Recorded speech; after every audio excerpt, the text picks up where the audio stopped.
After a week that wasn't so good for movie fans, or certainly for Marvel Studios, the only thing we can really end up saying is no matter what you do, you can't save yourself from John Wick. Welcome to episode 320 of the Fake Nerd Podcast. I am Sparks Whitty. I am joined, of course, by Ryan Eliopoulos. Yeah, I'm also here. By the newly minted and engaged Ben Magnet. That was me. That's me. And of totally course, stole Brandon my thing. And of course, the board himself, Brandon T. McClure. Oh, I thought you called me bored, not the board. And I was like, I'm not bored yet. Yet. Yeah. Jesus. I'm a giggle factory today. Hi, guys. Hey. Welcome. Did you have more? I mean, you know, it's a week of highs and a week of lows. I'll say we're in for a week. Real quickly though, as Grayson is in the chat already, it says on mobile right now. Congrats, Ben. Yes, congratulations to our very own Ben Magnet on his engagement. We are so happy for you. We love you. Congratulations to you and your new fiance. Yay! Thank you, guys. Look at that. Look at that. Now, almost 7 years of podcasting, it's finally happened. Yeah. And he's been in a relationship the entire time we've been podcasting. I have, yeah. She and Wow. I met and started going out in 2014, and 8.5 years. It would have been 9 years of us being together come June. All right, so your 8.5 first years kid later. is going to be when you're 48. I hope not. At this rate, Well, that's the point in life where you'll probably be able to afford one. it's so. true. True. 100%. That's very true. In this Capitalism. economy, yeah. Sorry, A Charles. baby in this economy. Oh my. Okay. For babies only. Can I go on a quick little tangent, real quick? Quick it up? Sure, it's only 9:40. I'll be gives a quick. shit? I'll be quick. I swear. So obviously I was excited. I was telling people at work that what I was doing this weekend, and of course, when I say, "Hey, I'm getting engaged," the most question that I was asked is like, it's not, "Oh, when do you think the wedding is going to be?" It's like, "Oh, where's the wedding going to be?" It's, "Oh, when are you having kids?" I'm like, "Fuck if I know." Bro, that's Guys, like, I'm just waiting for her to say yes. Yeah, and everyone was like, "Oh, congratulations!" I was like, "She hasn't said yes yet. Like, chill out. I'm just doing the big thing." And then Well, they're all like, "Oh, what about babies? I better see baby photos soon." I'm like, "You better put 500 million in my bank account soon if you want that to happen." wow. We would have 500 a lot million. less children if that's what the requirement was. Uh, what was funny to me is if you are a fake nerd fan who follows Ben on social media, you might have known that he ramped up to the proposal like it was Thank a God movie event this weekend. And Fanny doesn't have does Fanny Twitter. not have Twitter? And no one Yeah. who would tell Fanny has Twitter. Thank God she following doesn't Ben. have Twitter. Because I was like, damn, Ben, you're not subtle about this one. No. You want to know the best part? She technically does. She just doesn't use it. That's even. I that's figured- even better. I I knew figured you Fanny knew wasn't on better. Twitter, but I was like, is Ben really this confident that nobody who would tell Fanny is on Twitter looking at him? The best. I'll tell about the whole proposal when we get to my week. So I'll say the whole thing. But yeah, it's been a week. Yeah, it's banned. One week since you looked at me. It is what it is. All right. Now let's get into some stuff. Real quickly, I have a big announcement as well. Not to take anything from Ben's thunder. This is a small announcement, small A announcement. I have a date for Conversation Season 2, and I wanted to share the logo for it. Ooh, logo. A new I'll see logo. it. I have commissioned a new logo from our good friend Mike Matola to usher in the second season. I was never really crazy about the first logo. It kind of did what I wanted it to, and I realized I was wrong in what I wanted pretty early on. But I stuck with it, and I think Mike has really captured what I think the logo should have been the whole time. So here it is. I'm pulling it up right now for the video listener, for the video watchers. You'll see it. For the audio people, I'm going to post it this week on my socials, on the Conversation socials. It's got his own account, so check it out if you want. But here it is. Excuse me. Conversation Season 2 will debut this new logo from Mike Matola, and it will be out. The first episode will be out on April 19th. Yeah, that's much better. It's like our radio. I really like that. Thank you. I do too. I was really happy with it. Good job, Mike. I have to say, Brandon, it took a lot of self-control for me to not, because I have access to the FNP email account. You do, yes.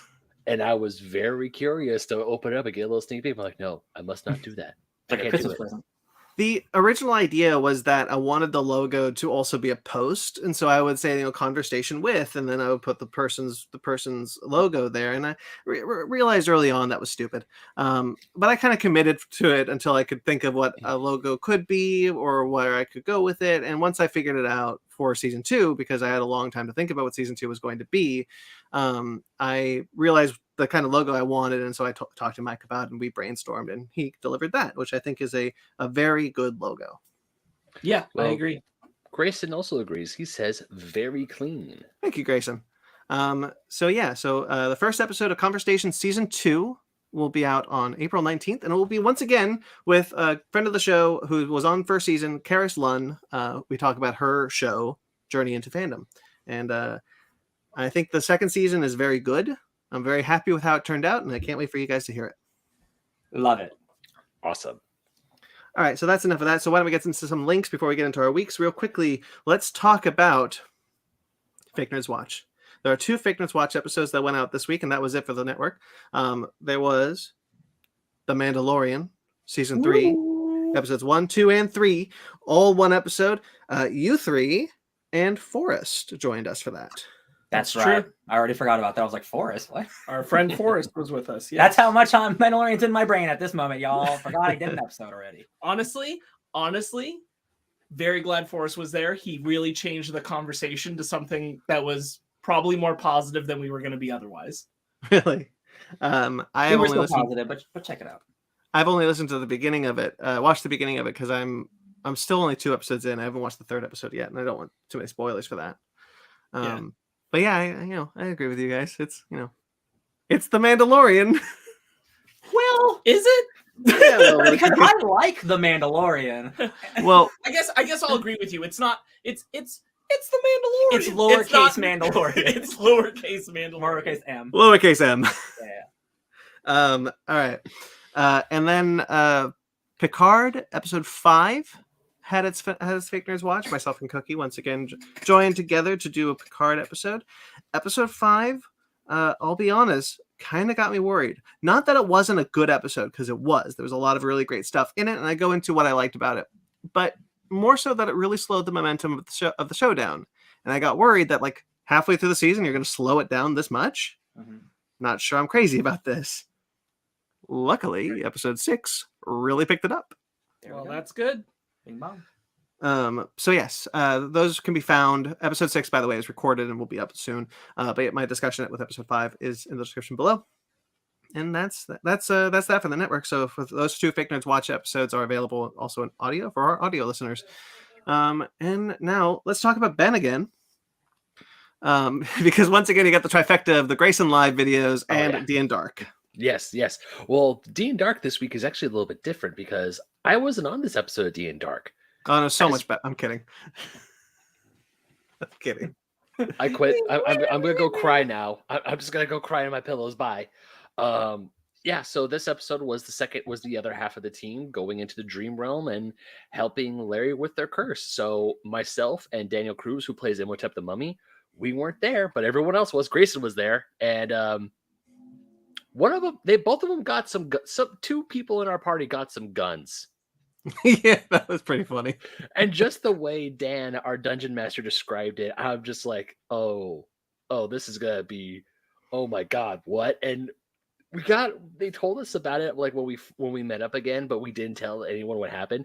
Someone let slip that one of them had a gun, and I was trying to fight, like, I want to roll perception to see if I notice this gun. Like, they told us above table, not on table. So I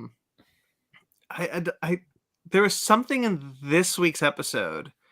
I was very grateful that I was at work alone this week, because there was something in this episode that really just tickled me, and I was like solid 2 minutes just laughing at it. I don't quite remember what that was, but it was very funny. I can attest to that real quick because I'm caught up on it. That's part of my week. I listened to 10 episodes this week because I work. And I also started laughing in the middle of and I'm like, is anyone around me? Because I just started giggling for no reason. Yeah. In my ear. It was a good episode. I have a guess. Is it the part where Maleva is talking and then Invisible Man and then Phantom goes, "Hey, we have an Invisible Man right behind you," and Jack just goes, "Hi," and Maleva goes, "Oh, Jesus!" Yeah, That was pretty funny. Yes. that was one of them. Yeah. One of them. Okay. Okay. So, and you also have your Grace and Lies, where you continue to go through Mega Man X. Yes, we're going through Mega Man X4. The latest episode we were on is I'm fighting Colonel, who is a bitch of a boss, because inside baseball, that took us a good half an hour for us to record the whole thing, because I kept dying. It happens. It happens. Yeah, especially when you don't have a cheat code. All right. So that's all the links you can find in the description below. Check them out, please. We love them. And who wants to go first of their week? Wait, Ben, is that wake up juice? Yes, Ben, it's 10 o'clock. I know. You mad dog. I am. Ben, why had don't a you go week- first of their week? Why have I go first? Yeah, because you got your thing. Yeah, sir, let's start off the most stressful week of my life. Media-wise, I've only really consumed like 2 things. I saw Mandalorian on Wednesday, and I watched John Wick Chapter 4 today. Yep. Oh, and I caught up on John Wick last night. Right, because But you that hadn't was- seen Chapter 3. Yeah, I haven't seen Yet. Chapter 3. I have. Now I'm like, cool. I know everything. I know stuff. Yeah. Other than that, I was just sweating bullets because I kept this whole thing a secret from Fanny, my now I fiance, hope so. and just like everything was going against me. Mother Nature was going against me because originally the plan was to do it up in Sequoia. Then that plan changed. Another plan changed. And I was also trying to keep in contact with her family, with her friends, and make sure everyone knew where to meet for her, because we had like a little celebratory luncheon. And thankfully, everything worked out. I proposed to her at the Los Angeles County Arboretum Botanical Gardens over in Arcadia. She claims to have absolutely no idea. And the hardest part of that was just to get her to turn around, because I didn't want her to see me go down on one knee. And I said, "Hey, like, look over there." And she was like, "What? What do you want me to look at?" She turns around, sees me on the knee with the ring, and she just goes, "Oh my God." And she just instantly starts crying. She was crying for a good 45 minutes to an hour after she said yes. Love it. And it was just the day itself. I mean, it was awesome. It was beautiful, to be honest. I don't know exactly what I said. I've sent the video of me actually asking her to marry me to some of my friends and family, and some of them have heard, because I wanted to do some form of Lord of the Rings joke because it's me. And some of my friends even says, like, "Is that a Lord of the Rings joke you threw in there?" I was like, "Yeah, I kind of rewrote the poem a little bit of the One Ring." But yeah, I got engaged this weekend, so hooray. Congratulations, sir. We're very happy for you. Yeah, yeah. a lot of people have been commenting and saying about bleeding time, so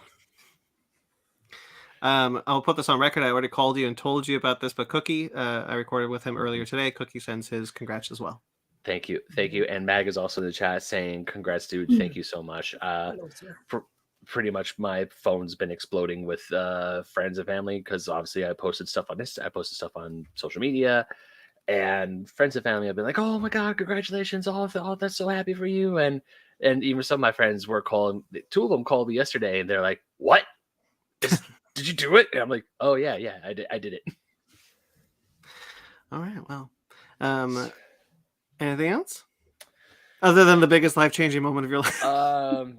I beat Sonic the Hedgehog 1 and Sonic Origins today. That's cool. Does that Good for you. count? The first time I ever beat the original game, so woohoo!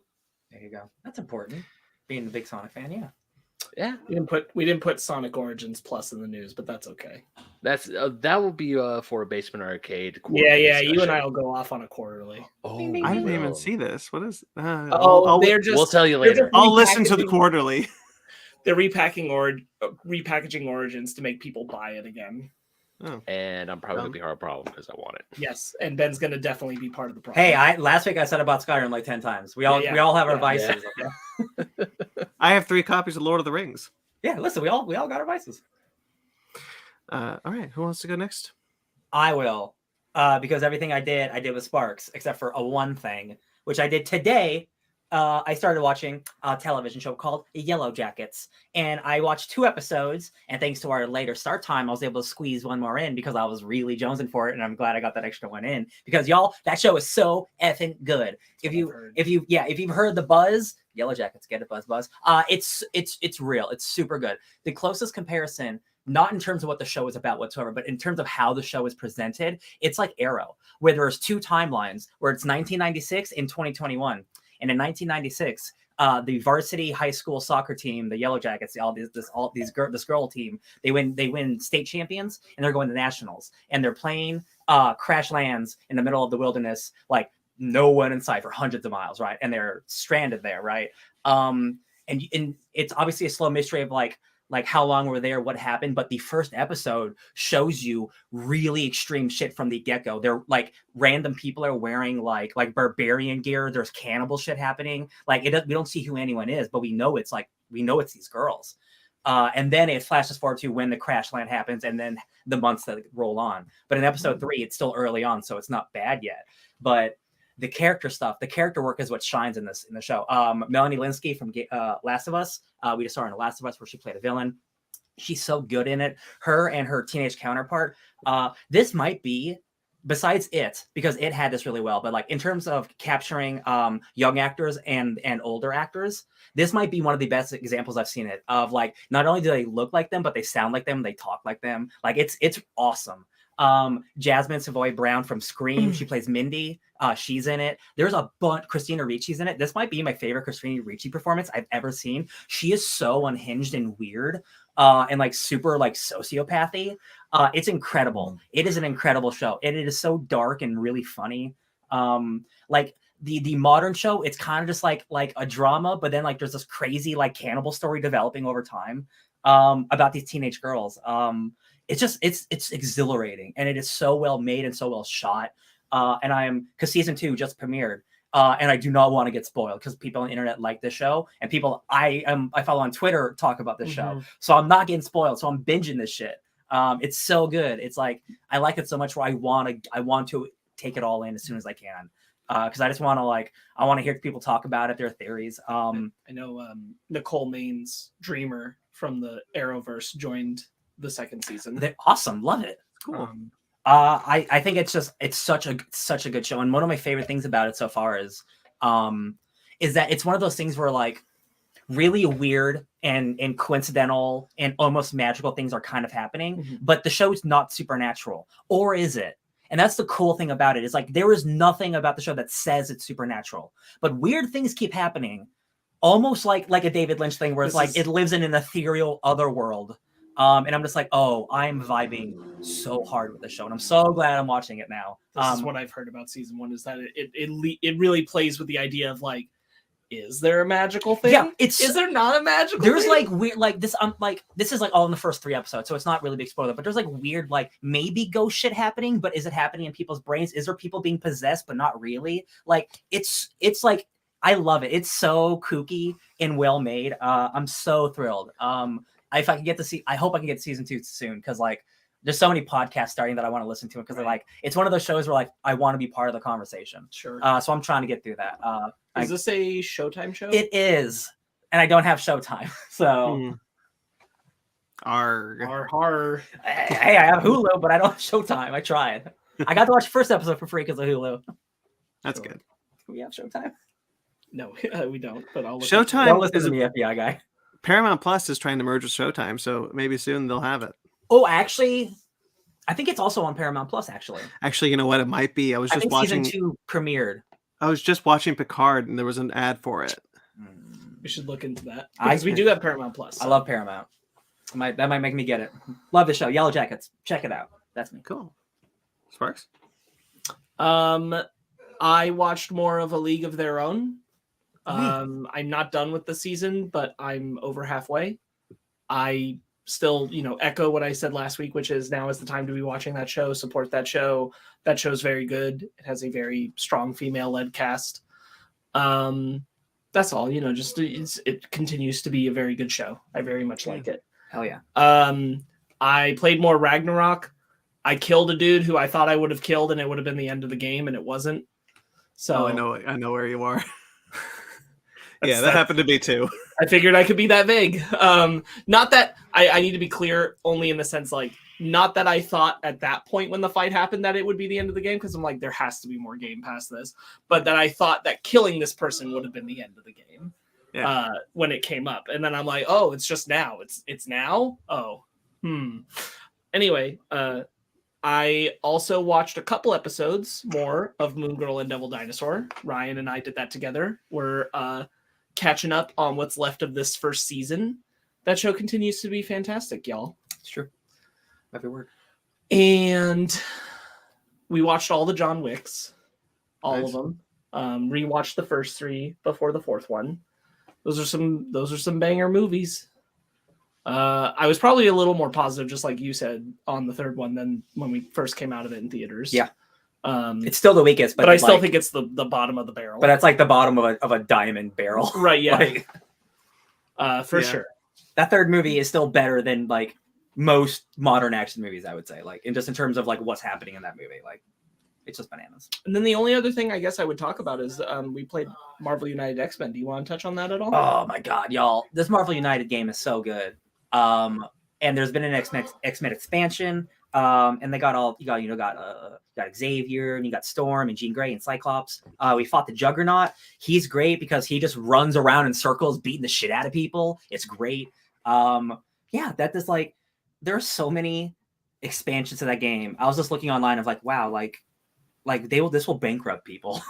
Like, this will bankrupt people with the amount of stuff. And it's got such a big fan base, but there's like custom and homebrew stuff that I've read where they're like, people are making like campaigns using all the cards to build like a narrative story thing. And I'm like, man, this game is just so cool and I love it. And it's super easy and fun to learn, but it can be difficult still. Like, it's a challenge. It's great. Yeah, there's a lot of variations that can cause it to be easier or harder than you would think. And I will say, like, I played another round that Ryan was not part of, where one of the players was Wolverine. And I want to tell you about this, the starting hand rule. Some characters get a starting hand. For Wolverine, what it is that he gets a card automatically at the beginning of the game that once he decides to play it, it basically means he can never be KO'd.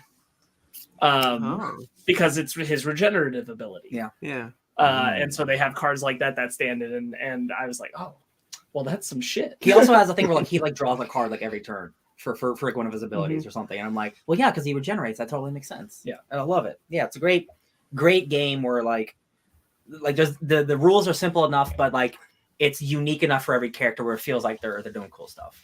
Love it. That's cool. Yeah, it's cool. I look forward to, at some point, I'm sure, playing it with y'all. Mm-hmm. My turn? That's it. All right. I did other things, but like they're not relevant. Yeah, it's not like I like sit at home and do nothing all day. I don't need to talk about the 300 YouTube videos. I will touch on that. A lot of my other time was spent working on preparing the first episode of The Real Score because we've had delays due to technical stuff. This first episode is going to come out and be good, but it's going to be good because I had to put a lot of work in the post because Jeremy's mic was all over the place, and we will do better about that on a future recording because he gets really quiet and then really loud, really quiet, really loud. And so this one is taking a lot of work. He also needs headphones. That's another part of it for sure. Yeah. But I'm confident I can get it out by the end of the week, so it'll still come out in March. So Yeah, I'm Real really Score someday. I'm really excited to see it, and I think the audience is. I'm really excited for the audience to see it too. I'm really proud of the show. Yeah, that's it. All right, my turn. I'll talk about the good stuff, and then I'll talk about the bad stuff. I listened to a bunch of Doctor Who audio. I went through the entirety of Time Lord Victorious. By the way, when I mean the entirety of Time Lord Victorious, I mean just the audio stuff. And that was a mistake because I think you can puzzle together the whole arc, but you really need to be following the arc through its multimedia stages to get like the big picture, which I didn't do. Now that's not to say none of it was good, because actually quite a lot of it was really good. there's a lot of Paul McGann stuff, and I love Paul McGann, and it's really cool to hear this version of the Doctor, because I'm still early days Paul McGann where I'm at with his arcs, with his like journey as the Eighth Doctor. So I really jumped ahead to like just before the Time War is happening. Like the Time War is building, and it's gonna happen any day now, and he knows that it's gonna happen, and he really just doesn't want it to, and he really just wants to be left alone. So he's kind of like going through, like, he's just like, I just want to sightsee. Just leave me alone. Let me sightsee. There's an Ood that he finds named Brian. Do you guys remember the Ood, the tentacle people? Mm-hmm. His name is Brian, and he's an assassin. He's wonderful. I love him. The Eighth Doctor meets him, and then he becomes a 10th Doctor companion. There's an audiobook because it's audiobook, it's audio plays, it's comic books, it's all sorts of multimedia. It's an escape room, all sorts of multimedia stuff. And so like when I got to one of the 10th Doctor's adventures, it was an audiobook, and the guy who was reading it, I was like, oh, is this guy going to do a David Tennant impersonation, or is he just going to read it? And he does a pitch perfect David Tennant's Doctor impersonation. I thought it was David Tennant for a bit. He was incredible. I was blown away by it. Anyway, a lot of it has to do with the Daleks, because it's the Time War. It's kind of the lead into the Time War. So the Daleks they've got time ships, and they're ready, and they're getting ready to like wipe out the Time Lords. They're like, we're going to wipe out a bunch of species, and then we're going to go for the Time Lords. Mm-hmm. So there's one episode where, and there's one where the Eighth Doctor teams up with the Daleks, and then there's one where the Eighth Doctor has to fight the same Daleks. And there's a story here that's like a book that I did not. You pick up a context clue. It's like reading like a big comic book crossover where you have to read like X-Men, X-Force, X-Factor, and you only read X-Men. So you get chapters 2, 5, 9. Yeah. And luckily you do get context clues. You're not lost, or anyway, you are just missing chunks of the story. Yeah. And Paul McGann is really good as always as the Doctor. And there's one where it's actually the Fourth Doctor shows up. And it's my first time listening to the Fourth Doctor. It's really good. It's really funny, but it ends in a really strange way. And I was really confused by its ending. And I was like, that's a weird way to end this. Even if the next story was in a comic book or a book, that's a really weird way to end this. So I looked it up. The next story is the damn escape room. Where you had to go to somewhere in Cardiff to do an escape room where the 13th Doctor is like, fight this Dalek. And Big Finish did the prequel to that escape room. That's fun, I suppose. It's a good episode. It just ends weird. Yeah. Anyway, Time Lord Victorious was a lot of fun. I'm definitely going to pick up. I have the comic. I have the Time Lord Victorious comic that I will read. But I'm actually thinking about picking up the books. So I thought they were some really interesting plot lines. I might check them out. Unfortunately, I can't do the escape room, but we'll see. Sure. I can definitely read about it online, though. I'm sure there's a YouTube video. Yeah, sure. They just announced another thing. Doomsday. Yeah, which is in the same vein as like this multimedia experience thing. And the internet has been taking it to task for like being kind of like, this is how we go next step, is this performance of a person on a green screen being like, I'm the universe's most dangerous assassin and I need the Doctor. And okay. Yeah. Luckily, Big Finish is putting out Once in Future right now, and Sure. all from what I heard, it's good. So. I have Once in Future. Not that one. Oh man. Anyway. So yeah, I really like Time Lord Victorious. There's one that's like an 8th Doctor and 10th Doctor adventure, but it's like the 8th Doctor in the past and the 10th Doctor in the future of the same kind of adventure. And that was really cool. And that's the only one that David Tennant does. He doesn't do any of the other audios. This is the only one he does. And it was cool. All right. I also listened to the first War Doctor adventure. The Time War is something that I'm really intrigued by, and I know that for a long time Big Finish wasn't able to do anything with the Time War, because the BBC didn't want them to touch it unless the show wasn't going to do anything with it. Well, the 50th anniversary kind of came and went, and that was them doing the Time War. And so Big Finish now was what was unlocked for Big Finish was all the new Who doctors and the Time War. So they were able to do David Tennant. They do Matt Smith, but I don't know if actually Matt Smith is doing them. I think maybe I don't think he is either. It's a weird spot to look at where like they are doing a lot of stories that take place with the still modern era doctors, but once you get to like Matt Smith did a lot of other stuff when he was still the Doctor, and then for I think about a year after he was done, and then he hasn't come back. Capaldi has done none. Yes. And Jodie Whittaker has also done very few. Yeah. She's done some, but very few. But David Tennant obviously does a bunch, and love it. Yeah, Eccleston has started doing some. We talked about Eccleston coming back a while ago. He started doing some, which is really he's cool. also loving it. Yeah, which is nice. It's really nice to hear him actually be excited about Doctor Who. Right. So it's really cool that Big Finish was able to do these stories, and they were able to tap into the Time War. And I was like, okay, well, I've been hearing about the Time War ever since I started watching Doctor Who. So I want to listen to what this was. I want to hear more about the early days of the Time War. So I was like, okay, well, there's the War Doctor stuff. The Eighth Doctor has Time War stuff, but I figure I'll get there eventually. And I wanted to listen to the War Doctor because I'm very critical about the War Doctor. I was not really interested in John Hurt's performance as the War Doctor in the 50th anniversary, and I'm still a little critical about the decision to regenerate the Eighth Doctor into the War Doctor because I felt it would have been more powerful of an episode if we saw the Eighth Doctor be the War Doctor, like that kind of like first of the romantic doctors fall from grace. But that said, Big Finish kind of turned me around. I really liked this first episode. It's really well written. John Hurt is great in it. He comes back to do, I think, 4 or 5 War Doctor episodes. And this is the first one. He passed away. He couldn't do any more, unfortunately. But he's really good in it. And the episode is about just a random battle in the Time War just ends him up on this planet. And he kind of reverts back to his like classic self where he's like, he doesn't call himself the Doctor anymore, as you probably remember from the 50th. And he's like, okay, well, and this planet is like, hey, we need your help. And he's like, oh, you need my help in the Time War. It's like, no, we need your help from genocide. And he's kind of like, well, I mean, the Time War's not going anywhere. I could help a bit.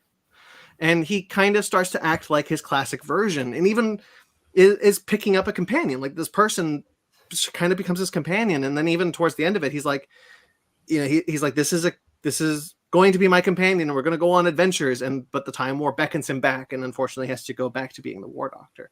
And it was really good and really compelling. And I was almost kind of turned around on the War Doctor as a concept entirely. Cool. Highly recommend the War Doctor stuff. Honestly, it's only 4 episodes. That's also something I want to get to. But like not the same position of feeling interested in John Hurt's War Doctor. I always was, so wanting to get more out of it. Yeah, and there's the War Doctor Begins, but that's not John Hurt. That's a voice alike playing a younger version of him. Right. But yeah, so I'm intrigued by that. But that's really all I did. I'm out of Doctor Who now, Spark. So I need you to send me some more. All right, now I'll talk about 65 because I went to see 65. I'm so glad we decided not to make that the movie we reviewed.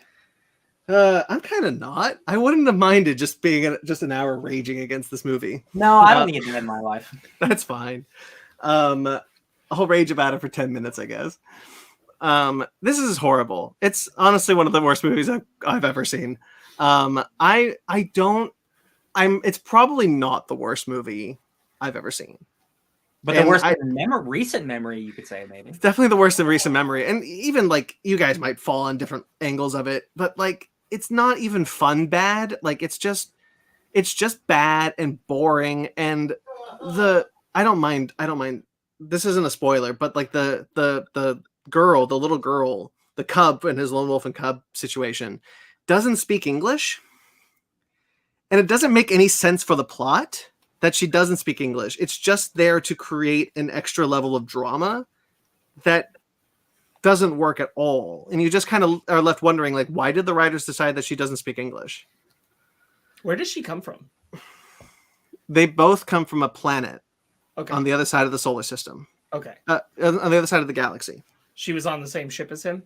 Yes, there was a colony ship that Adam Driver is piloting from one planet, and freaking the beginning of the movie is like 65 million text of this movie. 65 million years ago, the Earth had a visitor. Yeah. And I'm like, screw you. Because, like, I'm telling you, if you want to make a dinosaur horror movie, you can just do that. You can just use dinosaurs. I'm sorry that the movie is bad. I still think the premise was a cool idea. Retroactively turning prehistoric Earth into aliens from another species perspective, I think is really cool. Yeah, I do too. And you can just use dinosaurs. But they don't. They use weird lizard creatures that some of them resemble dinosaurs. There is something that looks like a raptor, even though it doesn't have any feathers. But sure, whatever. You want to take the liberty. But, like, we have had theme park monster dinosaurs for decades. And you have this movie where, like, we're going to make a dinosaur movie. We're going to, like, take the reins from Jurassic Park. Jurassic Park doesn't have the stranglehold on dinosaur movies anymore. It's our turn. And you don't even use dinosaurs. It's just baffling to me. There's this lizard creature. I was telling Ryan about it before we started recording. There's this, like, lizard creature. This is, like, on its 4 legs, and it's, like, got his ass up in the air for some reason because its back legs are way taller. And I'm like, what the hell is this supposed to be? Alien. And it's just alien. It's just alien monsters. And I'm like, there's 3 dinosaur species, quote unquote dinosaur species in the movie because it's low budget. And it's bad. It's really bad. I hated it. I was so mad walking out of the theater. I was so infuriated. I have not made on my Letterboxd account. I very rarely give a movie 1 star. And I did. This was the time it got a 1 star. This movie broke me. And Zara wanted to see it, and I was like, okay, well, I do want to go see a movie, and I'm sure if this is bad, it could at least be fun bad. And it's not. It's just a dull, boring movie that makes no sense. It's just bad. Driver's new pool was worth it. Me too. He's fine in it. Like, he's Adam Driver. He's a good actor, and there's certainly nothing wrong with his performance in it. I think that does kill this myth that, like, Adam Driver is selective about what he does, because I think that up until this point. Well, almost. I think, but that had been like a public consciousness because, like, everything he'd signed up for at least had been, like, really strong for him and really fitting. Like, put the Star Wars sequels aside, when he signs up for Force Awakens, it's a really strong move for him. Yeah. And he's made tons of and then outside that, like, all of his movies, people are like, yeah, really good choice for Adam Driver. Like, even sometimes the movie's not a critical hit, but, like, they're like, man, Adam Driver though in this one, really, really unique choice for him. Lots of smaller movies, and I wonder if this was him trying it out. And then 65 comes around, and it's like, well, yeah, I could use a pool. He's not so judicious. Maybe I don't like scripts. blockbusters.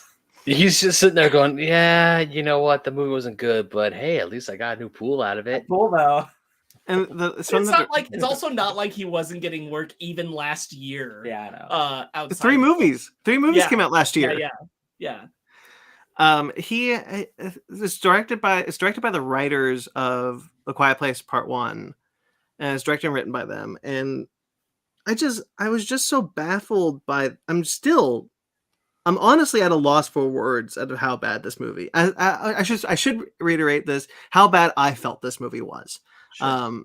Because, like, again, like, you want to make a dinosaur horror movie, you could just use dinosaurs, and these are just dull gray. You know what? I rage against the fact that there are so many dull gray monsters in blockbuster cinema, and that they just turn dinosaurs into that. They're just such the most boring looking versions of dinosaurs. I just couldn't understand. There's a giant 4-legged dinosaur that you think originally is a T-Rex, but it's not. It's on 4 legs, and it's just, what was that? What were any of the? I'm done. This is an interesting fact. For some reason, it's on Wikipedia. Shot with a budget of $91 million.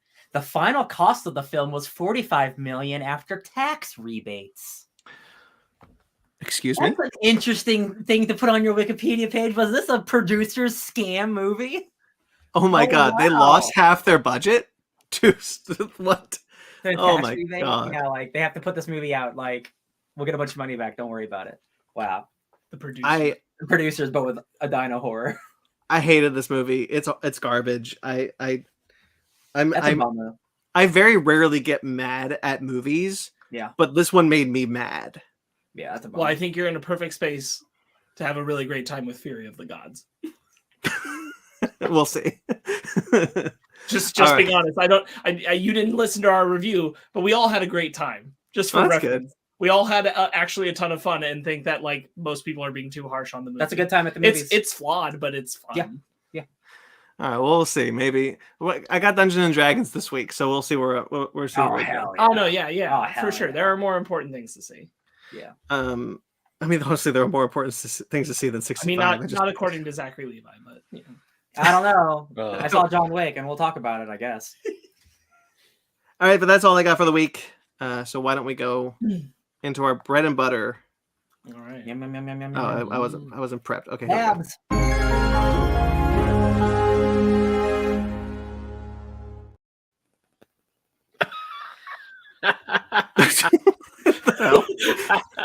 It's like they froze. Okay, so this is gonna be. I'm gonna lay this one out there for the audience. This is gonna be a rough news section. A lot of depressing news in this one, and there's good stuff in here, but it's a lot of depressing stuff. So strap in. Wrinkles of sadness in this week. So first, some sad news up top because a couple of people have passed away. Norman Steinberg, who is the screenwriter for Blazing Saddles, Oh. he passed away at the age of 83. I love Blazing Saddles. Excellent. Dude, movie. Mel is almost 100. He's gonna outlast every single person he's ever worked with. Yeah, no, like for real. Seriously. Even the people in the new Even show. Nick Kroll and Sam Richardson. Nick Kroll, Seth Yeah. Rogen, Yeah. all going under before Mel Yeah, Brooks. He'll be 150. Yeah, I really Blazing Saddles is my is it my favorite Mel Brooks? It might be my favorite. Young Frankenstein is. You've told me that before. Yeah, you Young said Young Frankenstein. You've Frankenstein. told me. Yeah, Because it's I also like my favorite Mel Brooks Yeah, movie. Young Frankenstein's my favorite. That's also. a masterpiece. Now look, Per- like it's that and Blazing Saddles, right? And for Sure, my yeah. dad- my dad put both of those up top too. So like, yeah, it's those two for sure. And then like small gap, Robin Hood Men in Tights. Yeah, still a banger. Oh, Robin Hood Men in Tights is so good. Still a good movie. But Young Frankenstein, Blazing Saddles, they're like, Yeah. like I think Young Frankenstein just edges out Blazing Saddles. Yeah, I think so too. I think it's a black and white, just gives it a little more classic feel. If I we're mean, there's talking- also the producers, which I love. So that's my favorite. the original or the new? The new one. The one with Oh. Matthew Broderick and Nathan Lane. I love that movie. It's It's great. a good movie. I like love that a lot. movie. I would say producers, the newer producers, then Robin Hood Men in Tights, then Blazing Saddles. Holy, You should mackerel. watch the original one with Gene Wilder. He I should watch Young should. Frankenstein so he can actually have an opinion on it. Oh, I missed that, Ben. That's monstrous. How did I miss that? I just assumed you said that with the great You movie there. know this. I've said this multiple times on this I- podcast. I've never I seen don't- Young Frankenstein. I don't mind spoiling an upcoming episode of Conversation. Small spoilers, small s spoilers. There is an episode that Ben is a part of again. Yeah. He returns to Conversation. I won't say in what context at this point, but there is I some will. It's I'm just kidding. there is some mention about how he has not seen Young Frankenstein. Oh yeah, in context. Then yeah, we're yeah. fixing that this year. Okay. Yeah, we are. Yeah, and also actually, I was also this close to start watching History of the World Part 1 while Fanny was while we were making dinner. But I'm like, nah, I need to devote time to this. I want to have my complete and total attention to History of the World Part 1 because I want to watch History of the World Part 2. But you know what? Because I'm getting so much crap, I'll put in Young Frankenstein first, then watch History of the World Part 1. You really got to get educated before you. I do. I do need to get educated. Mag's in the comments saying I'm between Young Frankenstein and History of the World. Mm. And Grayson's also here saying I'm getting outed. Yeah. You know I Yes. already was. Yeah. No, but anyway, Blazing Saddles, excellent movie. This Yeah. guy was a really good writer. Fantastic film. Excuse me. Hilarious. I wouldn't say quotable, but still Parts of it are quotable. Hey, quotable. It's quotable. where the white women at is insanely quotable. Yeah. I say it all the time when I probably shouldn't. We just got back from a lynching. See, it's coming off. Yeah. Oh my god, it's awful. Oh no! As the clan members, when they have little happy faces on their back that say "Have a nice day" on it. Yeah, a movie. It's bad and good. That's a first ever fart joke in a movie. Oh yeah, man! It took the 70s. Come on, Hollywood. And it's one of my dad's favorite jokes. It's ever. a good fart. It's a classic fart. That makes sense. Yeah. Knowing your dad. My father. You think about how old he was when that came out. Yeah. You know, like he was in his late teens ish. So like early 20s, late teens. Yeah. All right. Oh, Great movie. one more thing. It's like, here's my hand. Yeah, but stay as ruck. Yeah, but this is my shooting hand. And It's it's the hand I shoot with. An incredible script. 83. Not a bad long life to go. Not at all. Yeah. Michael Reeves, who's the screenwriter for Batman Mask of the Phantasm, very many episodes of Batman the Animated Series and Gargoyles, as well as many other things. I could not list all of them. Big in animation. Passed away this week at the age of 72. Yeah, that sucks. yeah, Definitely a big part of our childhoods. Oh yeah. Yeah. Batman Mask of the Phantasm, I still hold to be the best Batman movie, period. seconded. That movie is. that's great. Very good. It is incredible. I will die on the hill that Mask of the Phantasm is the best Batman animated film. I would have to really. Well, yeah, that one's easy. Oh yeah. The best animated film. I Shut the really fuck have up, to of like course. dedicate a week of my life to like. Is it really? Because like I got to go through all the Batmans then. Because like it is like. It is better than like a Batman from a TV show movie should be. That's like a movie level movie. It's good. Yeah. It's real good. That's why they put it in theaters. Yeah. It's like, oh Fun. shit, DVD. Psh. You want to know something hilarious about that? I remember watching like an old article about, or not an old article, an old like some clips from the Roger and Ebert show, or Siskel and Ebert. They were reviewing both Mask of the Phantasm and Batman Forever at the same time. They were praising Batman Mask of the Phantasm, saying this is such a great movie, this is such a good picture, and they are completely trashing Batman Forever, and yet people went and saw Batman Forever other than Mask of the Phantasm. That's because Roger and Ebert were ahead of the curve and knew that animation is real Siskel. film. Siskel, because Roger is Siskel and Ebert. Thank you. Yeah. Siskel and Ebert. It happens. And Siskel was cool. He passed away pretty early. Batman Mask of the Phantasm. I don't think I am like Ben and I would die on the hill that it's the best Batman film. I just believe it is. That's not what he said. He said best animated Batman film. Oh, then Ben, I'll be up there with you. That's why we were like, oh, of course, you stupid dummy. Of course it's the best animated. Oh, I'll be up there with you, buddy. We will have no competition. I'm with you. I love you, Ben, but just nobody's going to make the argument otherwise. I don't know, there might be Actually, I some. think There might be. it's- I don't know. I there think might it's be Batman Gotham Knights. It's Return of the Joker, No Batman Beyond. one's going to come up Hey, and be Batman- like, it's son of It's Batman. not better than Phantasm. No, you're right, but it's Right. a good movie. But- it that's is, damn but good. but Phantasm. There's good Batman animated films. None of them are better than Mask of the Phantasm is a capital M movie, you guys. Yeah. Capital M. Capital M, big M. You know, I was Um, good. Grayson, all right, hold on. Grayson's in the chat talking about Sub-Zero. I was this close to make a Sub-Zero joke, but it's been like over 20 years since I last seen it, and I can't make it. And Mag is also saying that The Mr. Freeze one. I don't even remember. Yeah, I don't Mr. remember Freeze. Sub-Zero being bad either. I don't remember it being bad. I haven't seen it in a long time. I mean, it's no but- Mask of the Phantasm. Don't get me wrong. It's much more of a The lowercase M movie. lowercase M movie, Lowercase but M. like it's Mr. Freeze, and it's some good Mr. Freeze. It's good, Mr. Street. Mag says it is top tier, hard to compare other animated films, including Under the Red Hood. Yeah. Under the No, Red it's Hood's not. also It's good. not hard. a good movie. It's easy. It's better. Under the Red Hood is a good movie, but Mask of the Phantasm is better. It is, Phantasm yeah. is supreme. Phantasm Supremeness. Yeah, But capital yeah, S. but anyways, back to the gentleman who wrote it. It is sad he passed away because you're right. Gargoyles, love Gargoyles as a kid, and this man was a major part of all of our childhoods.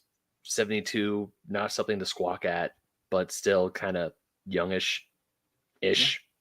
But still, he left a legacy, and we thank him for that. Absolutely. Incredible film. Sparks, you asked me to put this one in this section specifically. I mean, yeah, I think it should be in the sad. Yeah, because news. careers are being murdered today. Yes. So, Holy shit! man, okay. I just gotta get through it. Nobody wants to do this. I just gotta get through this. All we have to do is talk about it. It's not like I know. Brandon, do you want me to read it? I haven't. No. Okay. I got it. Okay. Jonathan Majors was arrested on Saturday for domestic abuse. The woman that he assaulted is in the hospital, or at least she was last I checked. Yep. He was arrested in Manhattan on charges of strangulation, assault, and harassment following a, quote, domestic dispute. Yep. The unnamed 30-year-old woman, female, they say female, it's woman. I don't know why, female. This is quoted from the article. Sustained minor injuries to her head and neck and was removed to a hospital in stable condition. Now, obviously, his lawyer has come out to say that Jonathan Majors is completely innocent and is provably the victim of an altercation with a woman he knows. We are quickly gathering and presenting evidence to the district attorney with the expectation that all charges will be dropped immediately. However, he's his lawyer, paid to say that, obviously. I will point out, I will just point out, like, the evidence that he's laying out is the camera footage from a cab, witnesses who were there on the street because this happened in the vicinity of a New York City cab, and her recanting statements. This is not me like landing one side or another on this. I'm just merely stating what the evidence is that they're saying they're bringing to the table to this, and why they are standing so staunchly behind saying that he is innocent, and that they say the reason he was arrested, which this is true, is that because she went directly to the hospital, the NYPD had to arrest him. That is the circumstance. They automatically go and do that because of his involvement in it. So yeah, obviously Sparks very elegantly put. I didn't hear a lot of that stuff, so I thank you for bringing that up. I will bring up the other side just kind of real quickly. Again, like Sparks, not taking a side here. There is coercion. The woman could have been coerced into retracting her statement. It's possible. Obviously, yeah. However, since this has happened, many people online have taken to online communities to talk about the fact that Jonathan Majors apparently has a history of abuse with below-the-line workers, with people, boom operators, assistants, below editors, things like people like that we call below-the-line workers in Hollywood and film. Verbally abusive, apparently. Yeah. That's all I've got. And a nasty history with you were gonna say it. You say it. No, just it's like the one person that I was following on Twitter talking about it was they posted a month ago when Ant-Man was about to premiere, being vague, saying there's someone in Hollywood right now who's having the biggest rise of anyone's career, and if they knew the type of person he actually was, they wouldn't be loving him like it's like he's getting. And then this happened, and then they retweeted what they said a month later, going ding ding ding, and then people were following up saying if anyone is in the New York theater circle, you know about Jonathan Majors. This isn't anything new to people who have been in a theater circle when he was younger. Obviously, you'd hope that, when you're younger, like in college, you make mistakes, you can grow up to be a better person. He's now in his 30s.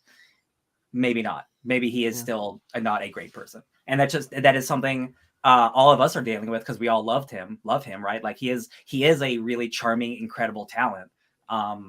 Amazingly talented. Yeah, like that's why it's such a big bummer. But like you have to believe victims until like 100% evidence is otherwise put forth. Like there's no reason someone who would just want to ruin someone's this doesn't just happen, right? Like this seems more legitimate than not. Even if it was a random a random encounter where like they got into a fight and it was a one-time thing. This is still like he got arrested. He got arrested for doing this. It's important. It's important to point out because there is this amount of someone can lie to do this to a person. Like people have accurately pointed out that the times where a victim has been a liar in the situation, it's because they also have a pattern of abuse and manipulation that can clearly be shown and is reflective, and it's one of the reasons why I am not taking a side in this conversation and I'm not going to, but the Amber Heard and Johnny Depp thing, that is so ugly because they both have patterns of abuse. Sure. Yeah. That gets so gross because it's very clear that they both have patterns of abuse to any casual observer of that conversation. Yeah. And so it's important to recognize that yes, that does happen. It's usually because that person is also a person who is traversing in that. And they're I don't know any details about we don't know anything about the woman yet, but there's no reason to jump to that conclusion. And if she was in the hospital getting treated for injuries, I doubt they would lie about that. Police, when they arrest someone, there is an arrest record. They have to catalog everything. They write down everything. It's the internet. People can find this shit. This is something that happened. So it's just what happens going forward. That's not obviously for us to decide. But Brandon brought up when we were talking about this, like why I decided to have this placed here is because we're talking later. There's a section where we're talking about something that's very specific to Marvel Studios, and I wanted this to be separate from that because this isn't about Marvel Studios. This isn't about the Marvel Cinematic Universe. This is just about an actor and learning that they very likely are an abuser and have this reportedly sociopathic behavior. And that in a grander sense, especially as people who have been fans of his work, regardless if it's MCU or not, it's very upsetting because he has been so impressive and someone arguably we've all wanted to champion because he's been so impressive as a talent. And then here we are. And again, this isn't about movies, but like this is a man who was due to have a great freaking year. Sure. One of the best years you've ever seen for an actor, and we, Sparks Ryan and I, have liked him since Lovecraft Country, and we've always wanted to see this kind of rise from this actor, and it's hard to put into words because obviously, like, look, I'm not a woman. It's really difficult for me to put the shoes in a woman's place, and obviously, I believe the woman. It hurts though. It feels like a betrayal. Almost, because like this was someone that this isn't like a Mel Gibson who you learned he was anti-Semitic and you're like, yeah, okay, sure, that makes sense. This is someone who seemed charming and nice and likable, and I follow a critic online. I believe actually 3 of us do. Richard or something. Forgot his name. Forgot his last name. He's a critic online. He's an African American critic who I really like and I really respect, and I love reading his stuff. And he was heard about this news, and like not even quoting this news. It's just like, you just don't really know people, I guess. Yeah. And right, and you don't, and like we don't know celebrities, and that's an important thing. But like the only part that we can speak to is as fans of his talented performances, because that's really all it comes down to is like what do we engage with? We engage with his performances, and his performances have been very impressive and things we've really enjoyed, and that we've wanted to champion him getting more roles because he's very, very talented. And it is disheartening to learn that he is, for all intents and purposes, it appears, this type of person, and that's just a blow in general, because it's a person who we were about to like raise up to like, this is going to be one of the great acting icons of our time. It sucks. It just sucks in a broader sense. Ben, you were going to say something? I had a thought, and then part of me lost it because I was going to say something like along the lines of what Sparks was saying. And also, you guys are right. We don't know celebrities. We wish we could, but everything they post on social media, it's all facade. Even when they're talking in interviews, they're talking about a movie. Every once in a while, we do get a little snippet of maybe what they're like, or maybe a reporter does step a little too far in a direction they don't want. There's definitely been scenes like that. Like one that comes to mind is Robert Downey Jr. essentially shutting down an interview because the interviewer wanted to talk about his dad. He's like, no, we're not talking about that. We're talking about my movie. Yeah. I know exactly what interview you're talking about. But at the exact same time, when you watch a person on screen and even their interactions with the press, with fans, and at certain events or even on the red carpet, you want to get this idea that, hey, this isn't actually a cool person. This is a cool dude, or this is a cool lady. And sometimes it works. Sometimes it is true. And when news like this happens with someone who is extremely charismatic, like Jonathan Majors, it sucks. I had no clue about this. Well, nobody. How can? Well, I didn't. I didn't know. I was busy. I was busy yesterday. Yeah, he didn't see the. He's talking about he didn't see the news. Yeah, I didn't see the news report. Sure. Yeah, I didn't see the news report. I was busy with other things.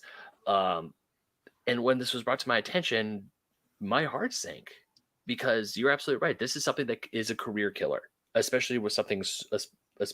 I wouldn't say this is it young in Jonathan Majors' career, but we were all saying his star was rising. Loki, Creed, Quantumania. You guys were talking about how good he was in Lovecraft Country. And now that this happened, this is a career. Like, should these allegations prove true, and this is easily a career killer. So I do just kind of, first I want to say one thing about my initial reaction. Then I want to talk about like where are we going from here, possibly. And for me, I just think it was really striking, and I just want to point out that like I feel the same thing that Brandon's echoing, and like we all kind of are, of like really admiring the person and everything. But to be honest with you, the moment that I heard about it, I had this immediate like, no, this can't be true reaction. But like it was stemming from this immediate image in my mind of the kid who went to the Ant-Man premiere dressed as Kang that he was signing the helmet of, and I'm like, God damn it, this child, what a for, and like because we live in America, like what a damaging and terrible thing for such a black icon actor to be. This is also like a factor of this. This is not just another shitty white guy in the celebrity culture. This is a very inspiring black male icon on the rise, and I hate it. I hate to know these things, but we have to, and we have to face them. But let's kind of what Ben was saying. Let's kind of talk about like maybe what's ahead, because now that his lawyer has responded today with all this evidence talk, we kind of, I think, have a bit of a picture of where we're headed. If a lot of this camera evidence is there, if I don't see why the lawyer would be lying, whether it was coercion or not, we can pontificate, but will she have recanted her statements that would have been accusing him of anything? Then he's probably going to be fine. Yeah. Are they going to prove that there is a gap? Will Jonathan Majors maybe come out and talk about like who he was, like Ryan's saying, when he was in college, and some things that he's still working through? Possibly. Can we take that at face value? Maybe. We weren't there. Who knows how much information we're going to get going ahead. Now this is going to become an every person's choice probably kind of thing, where we're going to have to potentially look at like, how do we feel about Jonathan Majors? Is this something where maybe this was just a situation that got out of hand? They have established that this was someone he knew. Yeah. She was having an episode in crisis is what they're saying. I'm not saying that's a fact. I'm just saying this is the narrative we're about to be given. Yeah. And, you know, is there going to be a suggested gap in this pattern of abuse from him, and who he'll be going forward from it? Really quick, Brandon. But I think the main thing I want to focus on is what I like. It's going to be very interesting. I use that word very loosely, to see what happens now, because I'm very curious how Hollywood responds to Jonathan Majors coming under fire like this compared to an Ezra Miller, because Ezra Miller choked out a fan on camera. Yep. And didn't get arrested. So I mean, like we're looking at. We'll see how this is all going to play out. And this isn't me saying like Jonathan Majors should get the same lower treatment as Ezra Miller, but Ezra Miller should have gotten the same higher treatment. So, but you know, be prepared that we're probably going to have a lot of negative space we're going to have to kind of figure out. Yeah. There's a couple of things I want to address that you touched on, Sparks. And I'll start with first, because I'll just bounce off the Ezra Miller thing real quickly, because you're right. There's a comparison to be made there. Ezra Miller has come out and said that they're going to work on themselves. They had a lot of trouble. Obviously, he's a criminal. And Warner Brothers is committed to putting them through that program, that rehab, whatever they're going to do to help them through whatever it is that they were going through. So there's a world where you could believe that perhaps Jonathan Majors could just come out and say, like, I was this person and I'm working through this, and I'm going through programs, or I'm going through whatever. Hell, Disney could even force him to go through a program to help. And some to help a narrative, even so, which is a possibility. But you know, also, true or not, he'll have a much harder time coming back from this than Ezra Miller did, just by the nature of America. It sucks. The other thing is,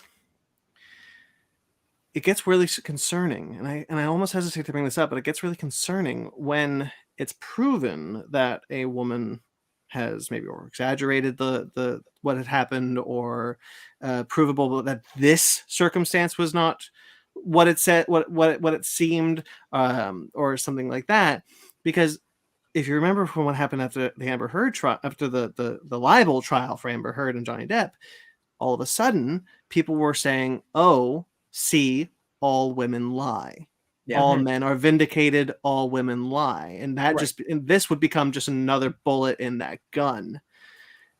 Then that's concerning also, because you don't want that to be the narrative, because you want to believe women because women are abused more often than not. Yeah. Just because one person was not telling the truth doesn't mean that the others aren't.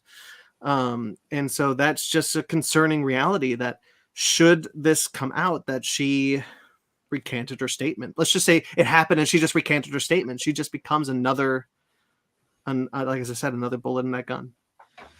Yeah. And with the way things seem to be shaking out, I would not be surprised if she gets a huge check and we never hear from this ever again. Yeah. And this, like, it'll be whatever the next Jonathan Majors, like Loki, like he won't be part of the press, but then the next year, like enough time will pass where enough people will forget, or enough people didn't believe it in the first place. You know, with any situation, like with any actor, like these days, even Ezra Miller, like enough time passes, and like in Hollywood, everything's okay. Kind of look at Mel Gibson. That dude's doing a bunch of shit now, unfortunately. It's such a tough situation, because like it's a no-win. It's a no-win, exactly. Yeah, because much to the point of what you were saying, and then that's a no-win. But also, this isn't me saying like Jonathan Majors shouldn't be held accountable for his actions, but it is me saying there are people who are going to take the narrative that if he is, and he actually sees punishment / justice when others get away with it in Hollywood, that they'll rally around like, why does a black man get treated this way? Regardless of the fact of his responsibility or culpability, that they'll champion that he shouldn't, just because others don't. Yeah. And that'll come up. Like it's just a no-win situation. It's I truly wonder what Iger and the rest of Disney brass are thinking right now. Because honestly, probably they have to play wait and see for a final decision. Yeah. And then have to go with their guts on that one. Because the thing is, like, now he's a risk one way or another, because if you keep him and something else happens, now you're really in it. Yeah. And if you drop him when he's been proven innocent, you're also going to get into the mix of things over a lot of controversy on that one. But there's also a lot of people who will support it. So it's going to be really, really tough to see what they're thinking. Is this a risk that Disney has had to deal with before? And I'm not just talking about Marvel, but just Disney in general. I seem to recall a situation where they were in a similar situation and they chose to back their star when they probably shouldn't have. Trying to think. But if it doesn't immediately come to mind, we don't need to spend time. No, yeah. But I'm just trying to think if there was like the closest thing I can think basically, wouldn't it be like at first Johnny Depp, right? It was, but then they dropped Johnny Depp from future pirate stuff. Yeah. After enough public outcry. Honestly, that was fine. Not because Johnny Depp, not just because of the abuse, because that was done with Jack Sparrow. Mag brings up a point of, it's going to be tough for the victim, that it might be hard to have a private and social life if she's looked up online. I think they're doing a very good job right now of keeping her information private. Yeah. So we'll really see. Hopefully that maintains. Because it's hard to report abuse and violence. It just is. Yeah. It just is. That's woman or man, to be honest with you, because it's hard for women because women don't get believed, and it's hard for men because also men don't get believed, especially if it's a woman doing violence to them. So like we're all across the spectrum. It's just very hard when you're dealing with celebrities who people associate that they have a knowledge base of who they are, and therefore have the information to look at them a certain way. But they're not they're not our friends. Yeah. We don't know them. You want to believe that, like, because somebody reaches celebrity status, that like, oh, like they earned it. So like you want to believe that like, oh, they are cool, and they're cool, and like, you love seeing them do their thing. So like, they get to be the star. And I'm like, it's just so interesting, like when these things happen, because like it's just such a bummer when you find out, like maybe whether or not like this did happen or not, like when you find out somebody isn't who you think they are, it's really devastating. It's just a big bummer, especially with someone like this, who are like, we are witnessing, like, again, like you said, like a meteoric rise of like a superstar. I have to imagine that the angle here that Majors will go with, whether it's whole like coming from the heart or not, is going to be this very strong attempt to make amends and do the whole apology tour and hopefully never have something like this happen again. Because that could keep everyone in his corner if he can acknowledge it as a troubled past and specifically like be absolved of this situation and then everything before, but we don't really know the details of everything before. So I can't really say that should be wiped away or not, but like it feels like that's the angle that this is going towards. The last thing I'll say is sometimes someone needs to go through something bad like this to know that they are this type of person. They need to know, they need to get caught and they need to be quote unquote punished to know like, oh, I do need to change. Because if you go your entire life acting a certain way and it's negative and there's no repercussions, then you won't change. So like sometimes this needs to happen. Like sometimes you need repercussions, whether it's an accident or real or not. Like all these people coming out of the woodwork saying, oh, this isn't new to me. I don't think they're lying. Like they have no reason to lie. So like, especially because none of them are like coming out with their direct names and getting fame or claim for it or anything like that. I think you're totally right about what you just said. I think there's the optimist and the hope in me wants to be that Jonathan Majors is that kind of person and therefore will strive to make right and make amends for a not great past. And time will tell. We'll see. I don't know. Because that really falls into where do you feel as a person. I think this is something where like if there is any valid conversation to have in cancel culture, it is the amount of where we are willing to accept when someone wants to actually grow and do better and make amends, and how willing are we to accept that from a person versus when a person absolutely pulls a Louis C.K. and digs their heels in and says absolutely not, I'm never in the wrong kind of thing. Like where do we have the room for forgiveness in that? We'll see. Well, good discussion. Anything else? It's not important what's going to happen with the MCU in relation to the rest of this. The immediate factor with the victim is the most important thing. But woof. Yeah, a whole saga centered around this one actor. Yeah, that's why I got a feeling Disney will probably try to do some real hard course correction. Oh yeah. Do you think Disney? This is just speculation. Of course. Yeah. Do you think Disney would recast if this comes out as like if he's guilty, proven guilty, absolutely they will recast, and that will be a great opportunity for another actor. It's where it gets sticky is like what happens with Loki season 2, right? Because it's not out yet. Which is tough because like you don't want to hold back the work of everyone else, but like, so there's that. But I think just by the narrative we've already been given from his lawyer, like we kind of have an idea of where this is headed. I find it like if they're that confident that they have camera footage and witnesses and her, to their words, pulling back the statements, then I think they're quite confident that he's going to be fine. And then I think you get into a gray area with Disney as far as I'd say. Yeah. No, Grayson's asking if we have any opinions of who they could have fill that role. Not right now. Negative. I hesitate to even dwell on it for very long. Yeah. Me, I want $1 million. Yeah, I'll do it. I'm a white variant. The 4 of us do it. We're all variants of the same Kang.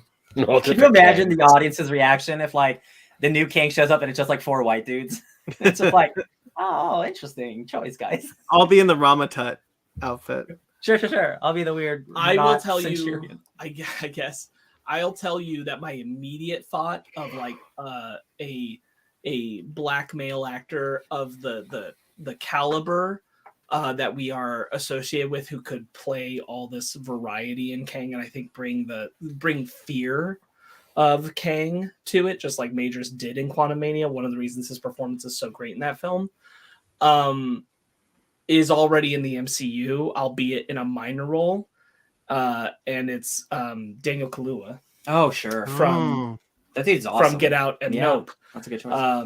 Because I think he has the right range and intensity. But like I said, it's already in the MCU. No, So- he's a variant. Not even in the second Black Panther movie. He's a variant. We'll reckon Yeah. him to be a variant. Yeah, it all works out. You can figure it out, but like he's the first gentleman who would come to my mind. Yeah. Sure, yeah. All right, well, let's talk about some cool stuff before we get into some more depressing stuff. Sounds good. Whoop whoop. Yeah. Godzilla's cool. We like Godzilla. Oh, hell yeah, we do. Two Godzilla things I want to talk about real quickly. First is the novelization of the first Godzilla film and the second Godzilla film, Godzilla Raids Again, has never seen an American publication until now.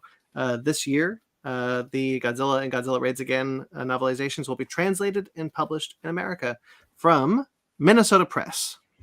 Ooh, Minnesota. That's cool. Eh? Yeah, this is really cool. These novelizations that release in Japan go even harder on the like environmental terrorism of the atomic bomb attacks on Japan for motivating the creation of Godzilla and how that affected the environment and Japan's response. And I'm super fascinated by that. The notion that they do this is something that like they never had to do this necessarily. Like it's been this many years, they never had to do this. It's very cool, I think, that they are going back and doing this. It's like a $20 book and you get both of them in one. Yeah. There are more novelizations from not every film has a novelization, but a few of them do from this from the earlier Showa period. So it'll be interesting to see if any more of them make it over after this. Mothra in particular. I hear a lot of people saying like they want a proper English translation of Mothra, I believe, because again of the environmental messaging. Yeah, 69 years since the first movie came out. Nice. Getting that novelization in America for the first time. That's really cool. Took a little bit. I didn't know any of that about the novelization, Sparks, and I already pre-ordered it, but now I'm really excited that I did. I also pre-ordered it. Nice. Yeah. I want them to do it, and I want them to do them all. All right. Godzilla, Here There Be Dragons. Yeah, this is great. This is A new 5-issue miniseries coming from IDW, obviously, from Frank Thierry and Inaki Miranda. Ooh, Frank Thierry wrote Space Punisher. Yes, he did. He's a cool guy. In the 1500s, before humanity had successfully traveled the entire globe, it was believed that monsters ruled the oceans just beyond the horizon. Here There Be Dragons was written on maps to denote the areas people dared not go. That is, until Sir Francis Drake circumnavigated the seas, visiting foreign lands and collecting treasure. Or at least that's what history tells us. The truth is, tremendous beasts did lurk yonder, dwelling on an island that doesn't appear on any map, even to this day, and among those monsters was the king of them all, Godzilla. Pirates versus Godzilla, baby. It's, Yeah, baby. Oh, this it's sounds Uncharted prequel. so cool. It is an Uncharted prequel. Yeah, because Nathan Drake. Yeah. Yeah, Sir Even though Francis he's not, Drake. he's not actually a descendant, just which he just thinks he is. Yeah. Yeah, this sounds stupid fun. 1500s, like, oh, I'm gonna explore. Oh, big beasts. Love it. I Love it. cannot wait. First off, I love the art. Inaki Miranda, great art. There's pages out there already. And just seeing a wooden sail ship with Godzilla attacking it, it's gonna be so cool. I'm buying this trade form. I read the synopsis and I'm like, I can't wait. I want this in my bookshelf. This sounds so cool. Yeah, Mag does bring up an interesting point. He says this is similar to Predator or Prey, but wish they keep doing it in comic book form. Yeah, I mean it's kind of what we like to see from the Predator franchise. You know, kind of going back in time and doing something new with something that we're familiar with. Yeah. Also, Predator Pirates, make it happen. Yeah. I'm pretty. I don't. There might be one in Predator Hunting Grounds by now because there's. Oh, I'm literally sure there one is. There's one of everyone now. I check that game every once in a while. They keep adding new dudes. Yeah. It's incredible. Yeah, but I want to see the movie. Oh, yeah, of course. Yeah. Predator versus Pirates. That'd be sick as hell. Oh, that'd be so cool. Anyway. Yeah. So yeah, I'm really excited for this. This looks awesome. I agree. Predator has to build his own boat. He's captain of his. He's got Captain a crew. of the Predator crew. His Predator crew. They're all pirates. They've all got pirate hats. There's like 3 of them. They build their own ship. Yeah. Everybody thinks it's a ghost ship because they're invisible. My Oh my friend, God. There is a he has a shark. He has a shark fin on his back. He Oh, is that's a so pirate. cool. It's kind of hard to see on here, but definitely it exists. That's cool. He's got like a septum piercing. Hell yeah. Did you catch what I said? Is that everybody thinks it's a ghost ship because the 3 predators are invisible? Oh. So every time the pirates are approached by it, they're like, "It's the ghost ship." So good. It's really Greatest good. idea I've ever heard in my life. That's brilliant. We need to make this happen. Call Disney. And then a pirate captain like kills a predator and wears like his skull as like a new hat. Yeah. Oh man, Call Disney. We're just giving them free ideas right now. Shit. We're Kang. We got a predator for you. It's true. Yeah. Look at that crossover. All right. That sounds great. Honestly, I'm more excited for the Predator movie we made up than Honestly, I am for the that comic. ghost predator idea is like the coolest thing I've ever heard in my life. Yeah. Oh, it's like the Black Pearl, but predators are on it. Oh god. I need a moment. All right, like, teenage. how the friendship get around? There's never anybody captaining it. You have like oh my god! And when you come on it, you just hear predator clicking. You hear the echoes of the click. Yeah. Oh no, you have like a guy go on the scapegoat guy, and he's there with the swords like trembling, and then you hear the clicking, and then he just his blood spattered. And you see a blood cord, like the predator blades, just like poor guy's like and then the fog comes in, and you hear just screaming and silence. Sirens aren't aren't sirens. They're like the wailing echo recordings that the predators make of their victims. Oh. It's too good. We need to be writing this down. Oh, it's Marvel now. Damn, no. We had a better chance with IDW. We did have a better chance with IDW. Dark Horse. Dark Horse, yeah. Hey, this is cool. I like the Godzilla versus Pirates book. I love it. Cool. I do too. Speaking of IDW, hey, you know what's cool? Teenage Mutant Ninja Turtles. That is pretty cool. Last year they had a book written by Kevin Eastman and not actually Peter Laird, by the way. I just found out it's not Peter Laird. His name is on it because it's his idea. So it's just Kevin Eastman who wrote it. But The Last Ronin, which was kind of the old man Logan of Teenage Mutant Ninja Turtles, where one of the turtles was left alive, with the other 3 are dead, going around New York seeking revenge. Anyway, popular as hell comic book. Apparently, it's being adapted into a video game. And a AAA video game is being developed based on the comic book miniseries. We don't know who the studio is yet because they said it's still kind of a ways off. But it's going to be inspired by the recent God of War games.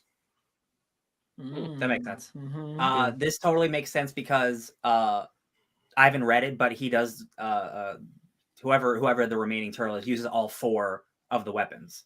So you can you'll probably unlock more abilities, or you'll just have 4 and you can upgrade different ones that you want. This sounds super dope. Like a high budget, like open world-esque New York, but like the TMNT like coding over it sounds awesome. That sounds awesome. Yeah, it sounds like it could be a lot of fun. Again, it's still a ways out, but this sounds really cool. Yeah, this we probably won't see this for a long time. But I'm here for it. This is probably like 5, 6, 7 years out, maybe, give or take. Depends on if it's God of War 5 years. If it's gonna be that big, yeah. I think a minimum 5. We see this just before the PS6 launches. Yeah, probably. But I do say this is a really cool idea, though. You gotta save up money. Start now. Yeah, save up now to get the PS6. Yeah. All right. The Lord of the Rings, The Rings of Power, has cast 3 new actors. Real quickly, Mag, hoping they do this horse justice. I do too. Never read it, but I hope so for your sake. Yeah, I'll read it before. I'll definitely read it before that game. So maybe we all will in 5 years' time. Maybe future book club for our 11th year. Hell yeah! Oh God, we'll be almost 40. 12th year. This is our 7th year doing the show. Hell yeah! I know, Ben. I had a fun time recording my Fake Nerds Watch this week with Cookie because I was just reminded about how old I was the entire time. Yeah. Is how old's Cookie? I don't even remember. I think he's a little older than me. Us. Is he? I thought he was younger. Oh, he might be younger. He's around us. He's around, yeah. He's not 25. Yeah. I mean, they did just put the newest American Girls are set in historic 1999, and that hit really close to home. Yeah. That's ridiculous. Don't that. Yeah. All right. Anyway. All right. So we come from the late 90s, gentlemen. The Lord of the Rings, The Rings of Power. 1900s. Sorry. The late 1900s. Stop. The Lord of the Rings of Power has cast Ciaran Hines. Ciaran Hines. Thank you. He was I Mance knew Raider in Game of Thrones. Yeah. I knew how to pronounce that, but I forgot because he was nominated for an Oscar like 2 years ago, I think. Oh yeah. Roy Kinnear, not M. M's sidekick in the James Bond movies. He was also in Men. He's all the men in Men. Yeah, he's the balder guy. He's a balder guy. Yeah, he's great. And Tanya Moody have been cast in season 2. Forgot Tanya Moody. I'm so excited for another season of that show. I loved it. Hell yeah. I love Mance Raider. That dude's great and everything. Let me see who Tanya Moody is real quick. Oh, it's isn't no, I'm thinking of something else. Okay, Tanya Moody. She not Motherland for Sailor, but she was in Star Wars: The Rise of Skywalker. Okay, as a small character, probably.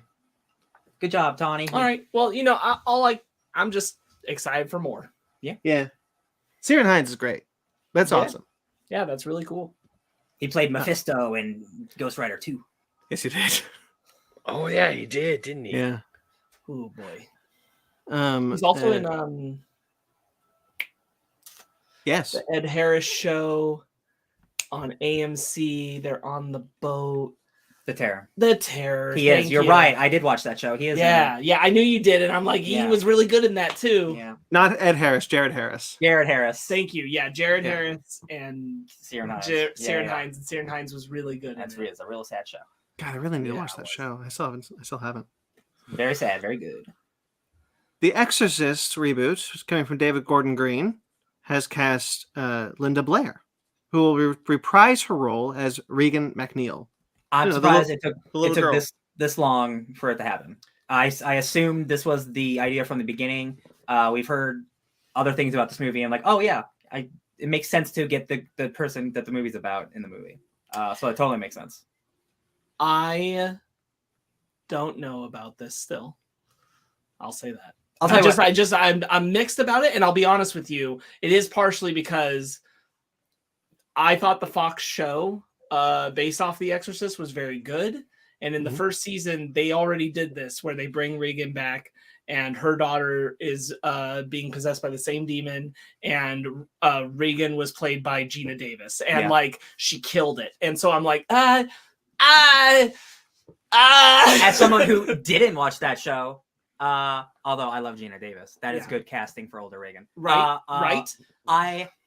When this was announced that David Gordon Green was doing this after the second Halloween movie, Halloween Kills, which I'm not the biggest fan of, I was like, I don't know. But then I really liked Halloween Ends and how weird it got. And I know the first Halloween is great. So I'm like, okay, I'm back all around on giving this one a chance. I was going to anyway, but my excitement for it has risen. And again, getting Linda Blair is really cool.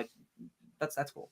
They are setting out to make a trilogy right off the bat, right? Yes, they did say that. That's the part that really gets me I'm like, maybe just do a good one. A good one. Yeah, but Hollywood money. Yeah.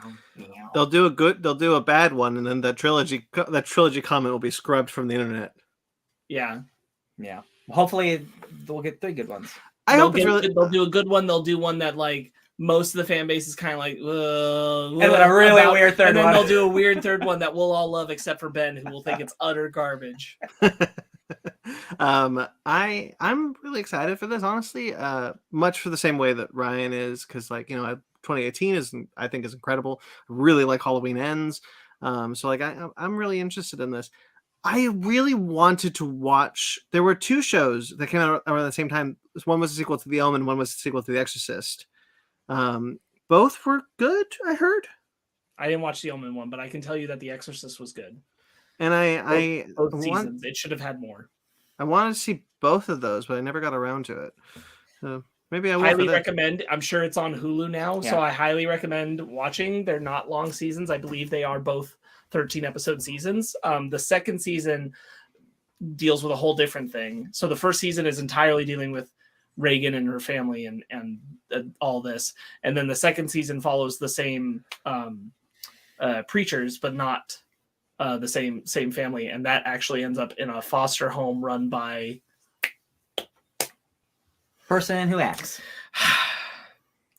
It's just not coming to my brain. That's okay. I will find it though. So give me 1 second. Because we just watched an Exorcist trailer for one, like the Pope's Exorcist or something. And so like my thing is like that first Exorcist movie is incredible still. And those effects that are practical and they're throwing that little girl around probably like breaking some like laws, you know, some Hollywood laws, like throwing children around like that. But John Cho. Oh, John Cho's in the second season. Oh yeah. He runs the foster home where the possession is occurring. I just hope that this movie can be original with its exorcism stuff instead of just, we're just cracking backs. Because like, no, I know that's what you do, demon. I know. I am hoping. Okay, so I'll say I haven't rewatched the first film in a really long time because I find that movie truly terrifying. Like to this day, it is terrifying. And I hope the sequel can recapture that. Yeah, I legitimately like. Movies don't often actually like frighten me, but like there's a scene that like when she's running down the stairs like backwards like a spider, and like that every time I see it, it unnerves me to my core. And I'm like, no like modern CG, like nothing can recreate like what you just did in the 70s by just doing it old school and gross. Like it's just so disgusting, that movie. I hope they keep some of the practicality to it, which of course I'm sure they will. The Halloween movies aren't like overly CG or anything, you know. No, that's true. Yeah. I don't get Grayson's comment. I'm trying to decipher this. Something about. Is this a Halloween? Is this a Halloween reference? No, I think it's the Exorcist reference because of how many sequels and fourth. That's a fourth. That's a prequel. There is a prequel, yeah. Stellan Skarsgård's in it, I believe. I saw that in theaters with my mom. But is that what he's talking about? The Exorcist? I think prequel? so, because The Exorcist has that kind of track record. The Exorcist, the Dominion or whatever is like the fourth one, and I saw that in like 2002 or 2004. Way too young in the theaters because I like horror shit. All right, yeah. Time to talk about some sad news again. Speaking of things that hurt.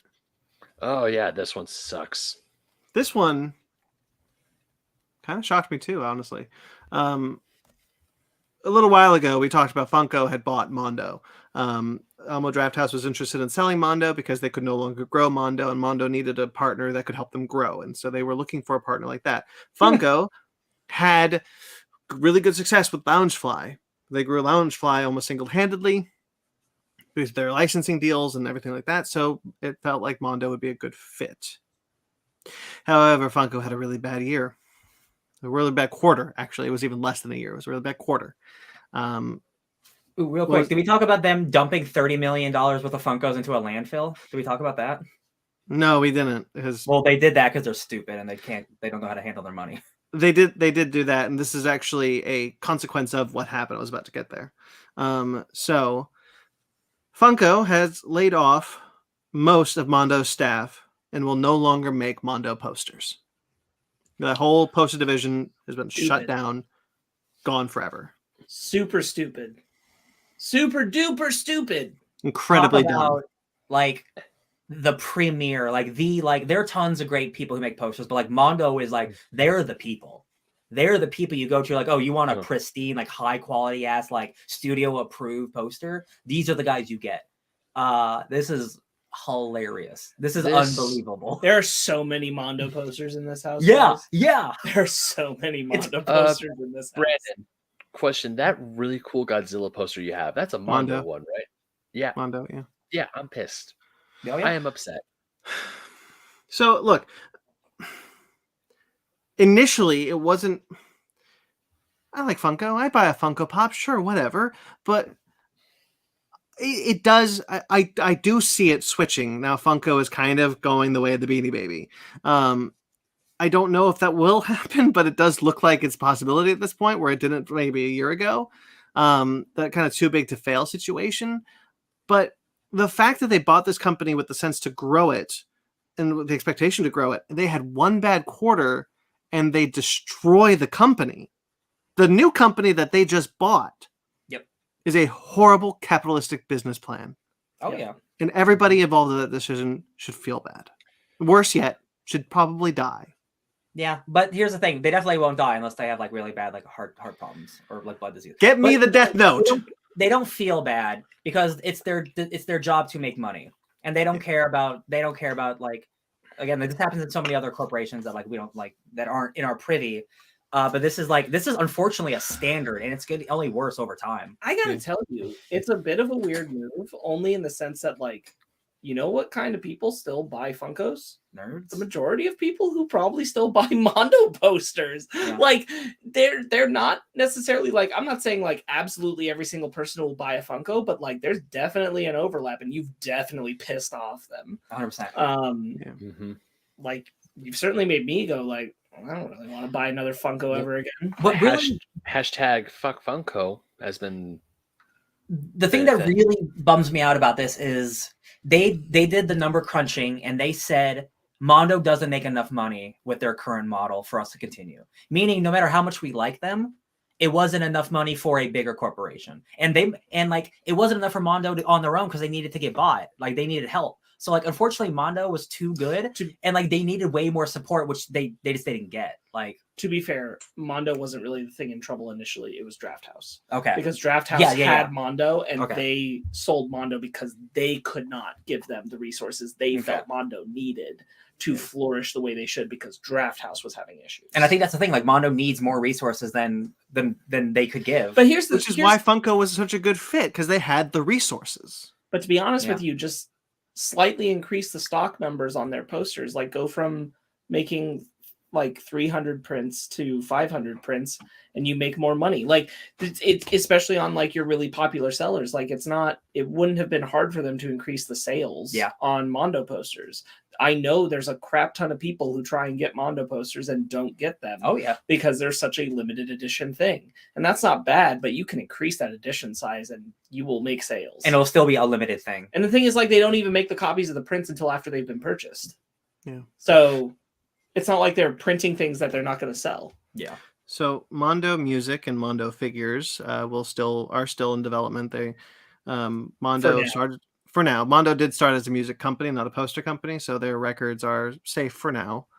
But also part of the appeal, notably a part of the appeal of those vinyls, is that most of them have what is essentially akin to Mondo poster art on them. And a lot of those artists are no longer going to want to work with Funko. Sadly, they're not going to come over because the people who made them want to work there have been fired. Yeah.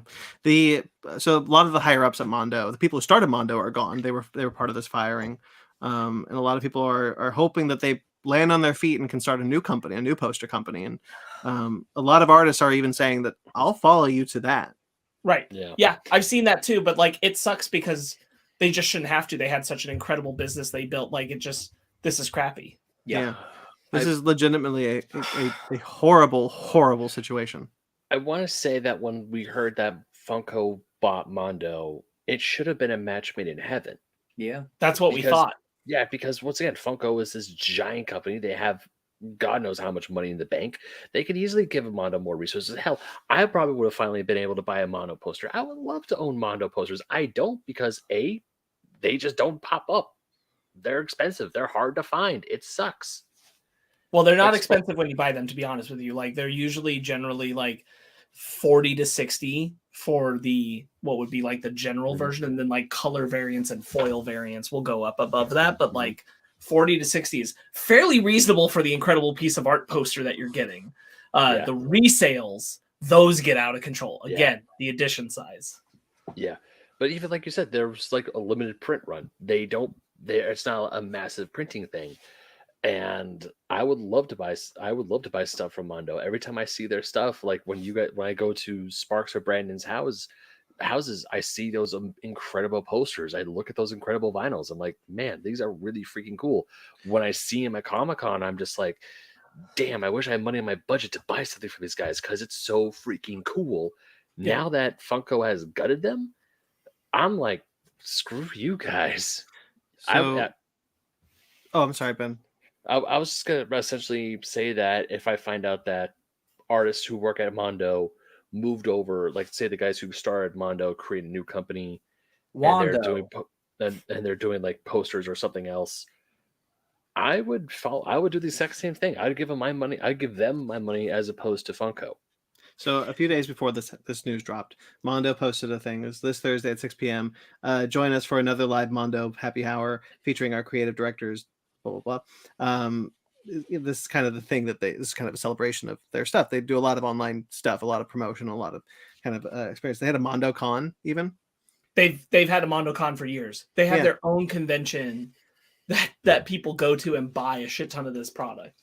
A day later, after that tweet, they said we're postponing this to a later date. Appreciate the flexibility. And then the day after that, this news dropped.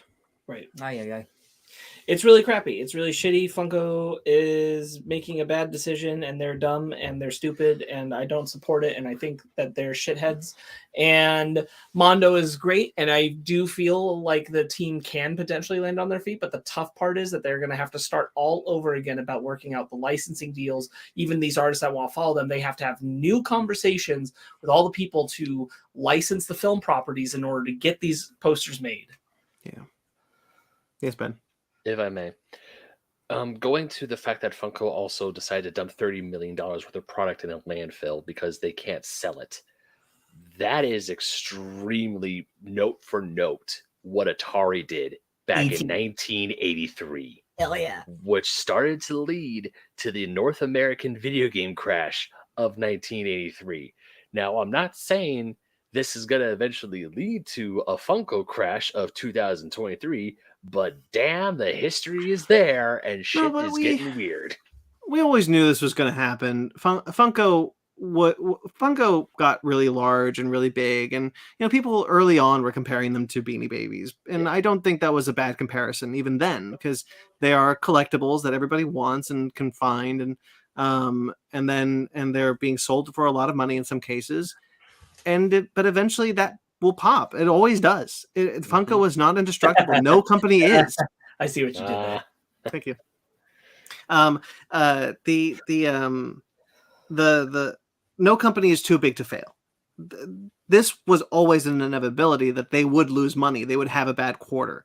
They're either their stock is just getting too expensive, or they made too much of They're something. making too much of things that people are just never going to buy. Yeah. Nobody, like 3 people want the Sharon Carter Funko, guys. I was literally about to say, you don't need to make 250 Sharon Carter Funkos. Who are the most Funkos in that landfill? It's got to be like Agents of S.H.I.E.L.D. characters, and like who's like a TV show no one watches. Like, everybody's got a Funko these days. Literally everybody. Yeah. I mean, and so like all the kids from It. Like nobody needed a Funko of all the kids from It. And like the problem isn't that like, yes, the problem is that like collectors would, because there was a reseller market for Funko that was horrible. People would buy the collection of all the characters from It and sell them for $1,000, and there you go. That's not exactly the example, but it's not. The problem isn't necessarily that they lost money, in my view. The problem is the company that they took it out on. Yeah. Oh, yeah. 100%. Yeah. That is the problem. They should have have swallowed the loss, but instead they were like, we're going to take this out of Mondo. And I'm like, Mondo did nothing wrong. Mondo absolutely, like, comparatively on the scale of company and resources and product created, makes you more money. Yes. Guaranteed. Like, Funko makes more money, but Funko makes more things. Oh, yeah. And Mondo definitely sells more percentage-wise of the market that they make. Quality over quantity. Quality over quantity. I mean, that is Mondo. I mean, Mondo's posters are always so gorgeous, and they were made to be limited edition collector's items. Like because they're not professionally produced posters. They're not the posters that the studio is going to put in the movie theaters. They should be, but they're not. They're meant to be the collector's items of like, hey, you really like the Wolfman? Here's a really cool poster about the Wolfman. They're literal art pieces. Yeah. Yes, they are art pieces. Like, I know I mentioned Brandon's Godzilla one, but that Godzilla poster, I will never forget when I first saw it at that Comic-Con. When Brandon showed it to me, I was so envious because I thought that was so cool of how just the destruction of this building turned into the shape of Godzilla. I really shouldn't have bought that one too. Like, not that I shouldn't have, because I'm glad I did, but like, I definitely accidentally cut that line. I didn't know, and nobody corrected me. So I was like, "Hey, can I have this poster?" It's like, "Sure, okay." So the funny thing is, like, I was in Paris and I went to the cinema museum, and the very day that I went to the cinema museum, because of the time change, I didn't catch it in time, so I did not get this poster. But like hours before I went to that cinema museum, which has a whole section dedicated to Méliès, known for the Trip to the Moon short film and all that, they had dropped. This was one of their most recent ones. Oh, which is this Voyage to the Moon piece. Let me see if I can get Ryan's computer glare off of there. But like, it's such a great poster. And like Mondo makes these incredible art pieces, and it is the type of thing where, like, I do think the people who found this company will bounce back. It might take them a while, but like, people love Mondo. Like, the industry loves Mondo, and like no one, like, everyone knows this is a shitty thing. So like, I think they will be able to reconvene in some way. And I think the hard part is starting all those licensing conversations. Yeah. And I think that's the challenge. That's the uphill challenge. Yeah, I do think, but like, I think like the nerdier, or I think like Disney like would love, because like Disney did a bunch of shit with Mondo. Like, I think like you have the right PR people talk to each other. Like, this stuff can, like, hey, you saw what happened to us, right? Let's just talk back again. There's a Mondo poster of Mickey and Minnie's Runaway Railway attraction. Ooh. That is one of the attraction posters they show when you walk into Disneyland. Look at that. Now. This is obviously awful news. I have hope that, like, you give it a year, a couple of years, like, this Wando will be around with new backers, and they can make, the great posters that they used to make. Yeah. Mag is in the comics. Heck, even the short films or cartoons like Looney Tunes and Batman TAS iconic episodes are literally gorgeous art pieces. You, Brandon, have a book. I do. All the Mondo, like a whole Batman the Animated Series Mondo posters collection book. Yeah, it's beautiful. Their books are gorgeous. They're incredible books. Like, if you can't, like, Ben, like, if you can't afford the posters, get the books, because those books have the posters. They're incredible. I hope that their publishing division is not shut down with this poster division. So hopefully those books. I doubt they're making any more books than what they already have. Sure, but if they're still selling those books at the same price rather than resellers selling them at an inflated cost. I think they've sold out of everything that isn't the Art of Mondo soundtracks book. Oh. I also have an Art of Mondo poster book, but I don't remember which one. So I'm on Amazon. It's the like first volume of the Art of Mondo posters. I know that because it was your prize for the 5th anniversary, I believe. You're right. Yeah, that's true. So I'm on Amazon. The Art of Mondo is on Amazon for $75, and the Art of Soundtracks is $26. Yeah, you can buy Art of Mondo soundtracks directly from them. I don't know if the main book is still there, but yeah, just great shit, guys. Yeah, it's just great shit. Incredible pieces of art, and I mean that literally. Just again, this is another case of capitalism destroys art. Yeah, and Mondo also at one point made a deal where like they did this for most of the MCU phase 1 through 3 films, and then a bunch of other things as well. But like, I have a few of them. Oh yeah, where they put them on steelbooks. Oh yeah, yeah. Mondo posters went on steelbooks. It's one of my favorite personal ones. I actually have the Sleeping Beauty animated film. Is this incredibly gorgeous Mondo poster steelbook that I have? Yeah. Love it. You've given me, or it was everyone here has probably given me. I have like a Spider-Man one, a Doctor Strange. Like Mondo loves Comic-Con. They're great. Rest in peace. Mondo Comic-Con posters are incredible. Yeah. All right, Disney. Some fluffy stuff before we get to the sad stuff. Fluff them up. Marvel Voices Pride 2023 is coming. A lot of cool stuff, so I'm just going to read through what that book is going to have. Obviously, we know at this point what the Pride Voices comics are. Very similar to the DC Pride. This is just how Marvel celebrates. Get the scoop on an unannounced X-Men title coming later this year in a story by writer Steve Fox and artist Rosie Camp, starring Gimmick, the breakout character from 2020's Children of the Atom. Oh, thank you, Marvel, for not giving up on that book. That's really cool. I really liked Children of the Atom, and Gimmick was a cool character. So this is actually really exciting for me. Yeah, that is cool. An all-new hero takes on the mantle of Nightshade to protect her Chicago community in a rousing tale by writer Stephanie Williams and an exciting new artist. Love it. I love Chicago. My mom lives in Chicago. I love Chicago's getting a new hero. I'm about it. Writer Sarah Gailey makes their Marvel Comics debut with a story starring Black Cat. Join Felicia Hardy at New Orleans Pride, where she has a fierce encounter with the Thieves Guild, but this time she's out for more than riches. Like it. Sounds spicy. Television writer Shadi Petoskey, who's apparently written The Sandman, the show, not the comic, pens her first Marvel Comics story. Wiccan and Hulkling are on a much-needed getaway when the beloved couple finds themselves stranded. Luckily, they befriend an all-new superhero who lends a helping hand. Sounds good. Sounds I cool. like Wiccan and Hulkling a lot, so that's cool. Mm-hmm. Author H.E. Edgman introduces a brand new symbiote character.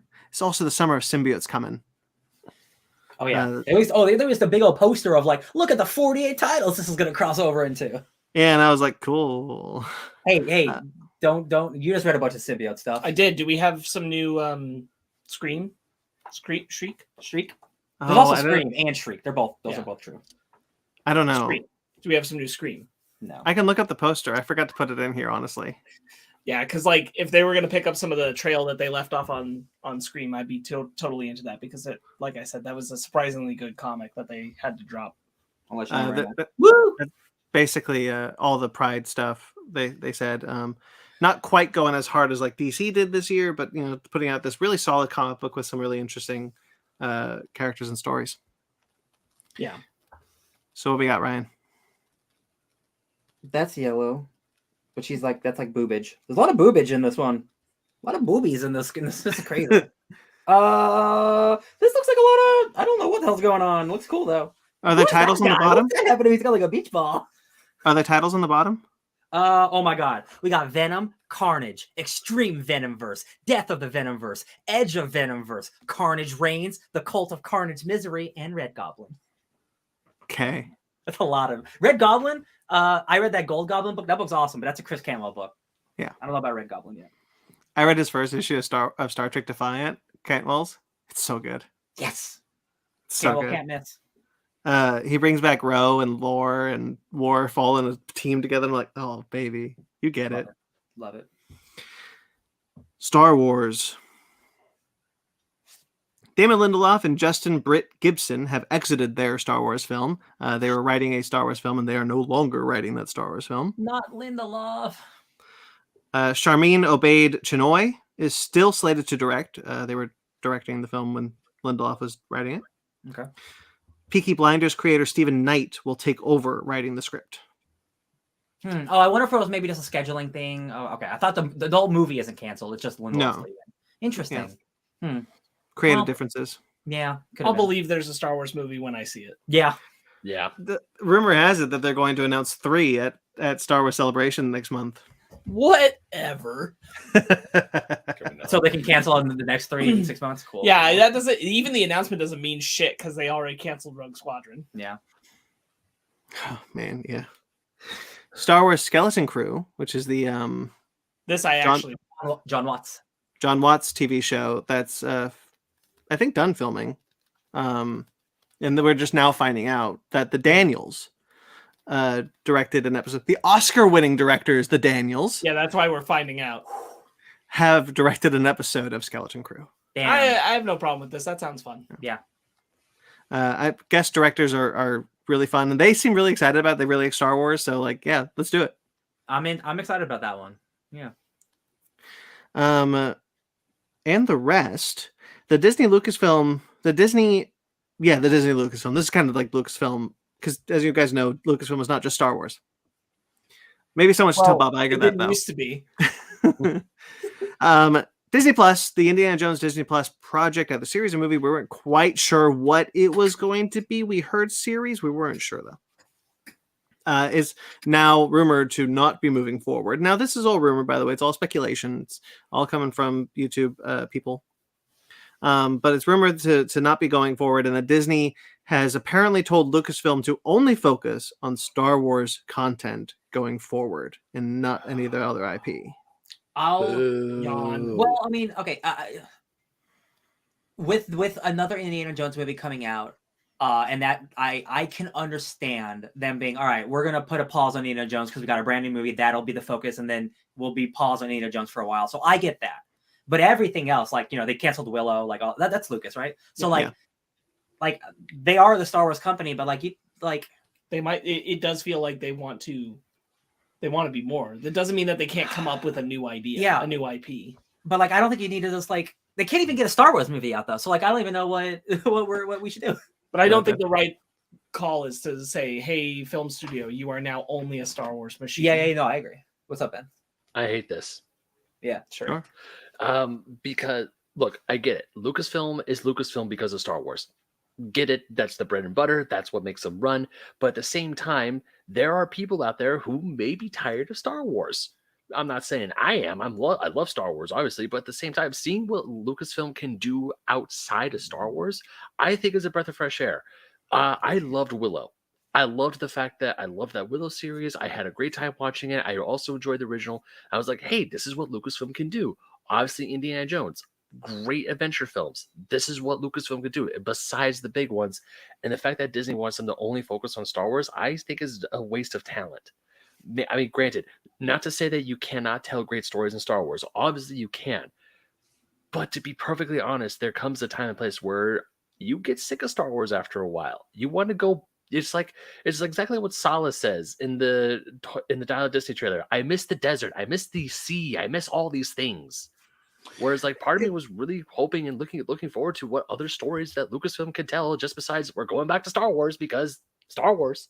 Yeah, I mean, you got to look at it you got to look at it. You almost kind of wonder if Iger is looking at it like Lucasfilm and Marvel are similar. Marvel only does Marvel movies, only does superhero movies. They don't have anything else, which makes sense because that's their only IP. They've only got Marvel Comics as an IP. But Lucasfilm doesn't just have Star Wars as its IP. It has Indiana Jones and Willow. Admittedly, that's not a lot of IP. It's only 3 different projects, and Star Wars has been a global juggernaut for decades. So I totally get you want to focus on getting that Star Wars movie out because there is no Star Wars movie on the horizon, not really. You want to focus on maybe moving Star Wars away from being exclusively on television, but limiting them is where I really have the problem there because I would like to see an Indiana Jones TV series. Selfishly, I don't think an Indiana Jones TV series. I think a TV show set in the world of Indiana Jones could be very good and very fun, and I want to see what they could do there. Obviously, I really like Willow. To say that you cannot do that, I just don't think is the right idea. Yeah, I think I wonder if it's a situation of they just because they can't even get a Star Wars movie out right now. Maybe they just really want to focus on put all their ducks in a row and all right, we just really need to get the next Star Wars movie out. No bullshitting, anything else. Everyone focus on making the next thing as good as it can be. Because right now, they with how Disney Plus is doing, they need a Star Wars movie to be a hit, especially after Rise of Skywalker, right? So I think it is just they just want to creatively focus as hard as they can on what the next project should be, even though there's no reason you can't make multiple movies at once. This is a huge corporation. Yeah. But that's what my thinking is. Kevin Feige makes 4 movies a year. Yeah. Yeah. Well, yeah. The quality, To kind of play devil's advocate a bit to my own point per se, if they are doing what Ryan said, as in hey, let's just focus on Star Wars stuff for now, and then we'll focus on the other things in the future. Great. That I have no qualm with because when I first read this, to me I translated as they don't care about the other IP. They're just gonna put Indiana Jones out, and then after that, that's it. Only Star Wars. Yeah. I hope that's not the case. I hope, just like Ryan, what you said, they want to make the next Star Wars thing as the best thing they could put out, as good as it can be. And then once they finally get that up and running and they put that on the airwaves, then they can focus on the other stuff. I hope that is the case. I mean, and there's also the case that Bob Iger is not going to be the CEO forever. His return is only 2 or 3 years, I believe. I thought it was 5 years. Oh, maybe it's 5. But either way, when he leaves, Lucasfilm, someone else could give Lucasfilm like, hey, don't focus on Star Wars, focus on Indiana Jones, make Indiana Jones a big property. Yeah. So like, there's always the case that like the changing of the guard can change this dynamic. We still have an Indiana Jones game coming out either this year or next year. Like that game has been in development for a long time. So like we are getting something else Indiana Jones related after the movie. And again, like Lucas doesn't have as many IP as a lot of other companies. So it's like it's a weird situation. Like I don't want them to feel forced to make another Indiana Jones just because that's the only thing they have. You know, right? Yeah. It's that kind of situation. They don't have enough IP to really branch out from the other things they can do. So like, I understand wanting to focus on Star Wars for now. Because again, like, an old school Indiana Jones TV show would be great, but like, would that sell for them as just another movie? Like, I don't know. If you put Ke Huy Quan in it, it would. Yeah, Oscar winning Ke Huy Quan. Yeah, Oscar winning really helps. Yeah, it does, doesn't it? Yeah. Anyway. Me. All right. Sad news once again. Oh boy. Well, this has been a roller coaster of good news and sad news. Good news, sad news. Conflicting news, I'll say. Oh, it's sad. It's sad. Victoria Alonso, the person we mentioned before, she was the president of physical, post-production, and VFX and animation. It's a lot. At Marvel Studios. She has been fired. The decision was made by Alan Bergman. Yeah, Alan Bergman. Who Kevin Feige answers to him. So he's Kevin Feige's boss. Mm-hmm. Kevin Feige was not involved in this decision. However, he did not intervene to stop it. They were pretty clear on that. Since then, I'm just going to read some of the conflicting reports that have come out since this firing, because there's a bunch of things here. First, it was reported that she was singularly responsible for the toxic work environment for VFX artists. Someone took to the internet and took to talking about how she played favorites with VFX artists. We've talked before, and many people talk about VFX artists being abused by Disney, and Marvel Studios specifically, and they were saying she is the reason. It is her fault only. That was, however, refuted by a few VFX artists, a senior VFX artist specifically. A couple of actors also came out and said that she was a wonderful person to work for. There's also been a lot of people saying, like, I know specifically you and I who follow Joanna Robinson, who has a book coming out about Marvel Studios, and talk to a lot of people who work at Marvel Studios, and is like, this is completely contrarian to everything I've ever heard about Victoria Alonso. Yeah. That's what I was getting at, like the idea that like this felt like someone wanted to make a scapegoat. So, and then THR reported that she was fired because she continued to work on a film called Argentina in 1985 after she was told not to, which went against Disney's competition clause. Standards of business conduct. This violates Disney's standards of business conduct that states employees do not work for competing studios. This was an Argentinian film produced by Amazon Studios. Her attorney, however, says this is ridiculous and that she was fired because she refused to, quote, do something she believed was reprehensible. Disney, quoted back saying, Disney and Marvel made a poor decision. She says, this is the lawyer says, Disney and Marvel made a poor decision that will have serious consequences. There is a lot more to the story. However, Disney fired back and denied this, saying that this allegation was ridiculous. Obviously, they would. Alonso's attorney also said that she's going to tell the details of the story in the proper forum at the proper time, which to me, because they also say the line about consequences, sounds like there's going to be a lawsuit for wrongful termination. If it's that she was asked to do something she considered reprehensible and then was fired for not doing it. That's going to be interesting. Yeah. This sucks. This is shitty. I think there's something rotten in the state of Denmark, friends, for Marvel Studios. There's certainly that, or at least like the Disney engine with Marvel Studios. I don't think there's no way for me not to see it as kind of a blow to Kevin Feige's rep that he let her get fired without a word. Yeah. This doesn't look good for our boy. It just doesn't. the actual, what it sounds like the truth about her involvement with the VFX artist was that she was trying to help their situations. Because like the thing is I deliberately chose the word scapegoat because there was a feeling that she was going to be used as a scapegoat because of all the heat coming down from VFX artists.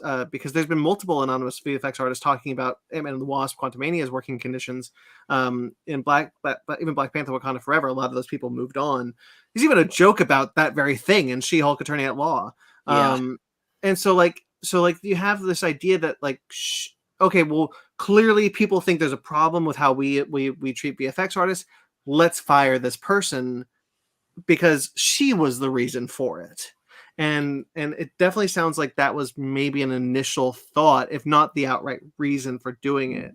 This Argentinian film just kind of fell into a lap and be like, actually, okay, you know what? It was this, which sounds okay. So she produced another movie, a movie nobody heard of. Here's the thing. Yeah. Like it's so the scapegoat clause would be like, okay, she made another movie with another company. Like on the fundamental level, I understand a non-competing clause. Sure. She didn't go to make a $1 billion Amazon movie. She made a low-budget passion project about Argentina and the way that they deal with totalitarian dictatorships. It's a movie about like changing the world for the better. It's not like she's making, The Lord of the Rings. She made a passion project about her country. This is the best press that movie has had. Yeah, and that movie was like nominated for like limited Oscar stuff. Like it is a low budget like passion project, right? Like also because like why bring the hammer down now? Yeah, for that right. When for that movie that was filmed like 2 years ago or whatever, right? Like that doesn't make sense either. Yeah, and like. Yeah, I totally believe like the scapegoat thing of like, yeah, we needed to fire someone, and like, you're already looking at like the Twitter bros and YouTube bros who hate the recent MCU stuff, a lot of the diversity and female inclusion, and they're already saying like this is the blow to the MCU so that it can get back to being the MCU, and that's the narrative that they're running with because that's the narrative that Disney's feeding with this idea, and it's like, boy, that's awful. Because she was one of their leading championing voices for diversity and inclusion at Marvel Studios, which is, again, another reason why I'm like, Kevin, this kind of feels like one of the times, Mr. Feige, where you put your job on the line to protect someone who's been there since the Iron beginning, Man. The literal beginning. She has been, she's been there since Iron Man, but it really felt like she was being positioned to take over Feige's role. I even speculated that years ago when Hawkeye was coming out. The fact that like Feige will move on eventually. What form that takes, we don't know. And who will take over? I firmly felt it was going to be Victoria Alonso. And if that is the case, why didn't Feige step in? And there is widespread abuse with how Marvel Studios treats their VFX people. It's clear. It needs to be addressed. They need to unionize. I'm 100% unionized VFX workers, and I believe we all are too. It's an industry problem too. It's an industry problem, yes. Marvel Studios gets a lot of the heat for it because they put so many movies out a year. Yeah. And to just kind of fire someone and say like, oh, she was the reason for it. Now we'll be better for it. When that is not the case, like there needs to be widespread change there, and what Disney is doing is wanting to sweep it under the rug. And I'm sorry to point this out, but maybe Feige is complicit in the VFX artist abuse thing. Oh yeah, like, and that's why he didn't step in to be like, okay, yeah, we do need a scapegoat. It could be an unfortunate thing of because he is like the top dog. He has so many things to look at. Maybe he just turns his eye to some of the things that are happening that he maybe should be paying attention to. Sure. Because he is putting out 8 to 10 projects a year, and he can't stop a movie getting made. He has to get those. He has to get that special effects out, and like that is the shitty thing of being like someone who runs a huge corporation. Like sometimes these things do have to happen, like, and it's not good. Now, when Bob Iger came back, there was a lot of talk about Bob Iger being kind of Sparks even said, they were the chosen one kind of thing. And there is a sense that like he has done some things to help Marvel right the ship, that what people believe to be a wrong with how much they put out. We don't know what the next show is out. We don't even know if Secret Invasion is coming out this year, although it probably is. So there's less Marvel stuff coming out this year with longer breaks. and the idea would be like it's for more post-production, it's for more polishing. And see, that's the fix. Yeah. Throwing someone under the bus is not the fix. Yeah, which again, there might be whatever this irreprehensible thing that they wanted her to do. Like again, we abuse don't know more VFX artists. No. That honestly could be what it is. Like, yo, we have a pipeline, and you just got to tell these people to get their shit together. You got to do work when you do, like, and nobody wants to do that job, and she has a conscience. She's like, I'm not gonna do that. So they're like, they'll get someone who will do that. They'll get Nate Moore to do it. I mean, you know, like certainly they're not the same, but like it falls into the same territory of like we don't know Jonathan Majors thing, we don't know Kevin Feige, but I think this has damaged his image to an extent to take someone who's been at your right side the whole time and you let them get fired out of this position. Nary a word, nary a protest. Do you guys remember in X-Men 3 when Mystique gets the cure and Eric immediately's like, I don't know who you are anymore. Bye. Yeah. And I'm like, damn, God. Kevin. Oh my God, accurate. Let the dirt settle first. Come on. It is interesting that like, no, he didn't say anything. And like that might not be true. Again, like we don't know the insights. Well, maybe like it's gonna depend on how this plays out, because like if it is potentially a wrongful termination lawsuit, then like Kevin Feige letting that happen is like it's one thing for her to like be fired and taken out of the job, but like the context and narrative that they're building around it, the fact that he's not contesting that and saying like this doesn't fall on her alone, as someone who you'd have to imagine he considered him a friend. It's 20 years. Yeah. Like 20 years of working together and closely, like sucks. Yeah. It sucks. Yeah. And it has shaken my faith in like that things are okay at Marvel Studios. Yeah. Don't know if things are okay anymore. Yeah.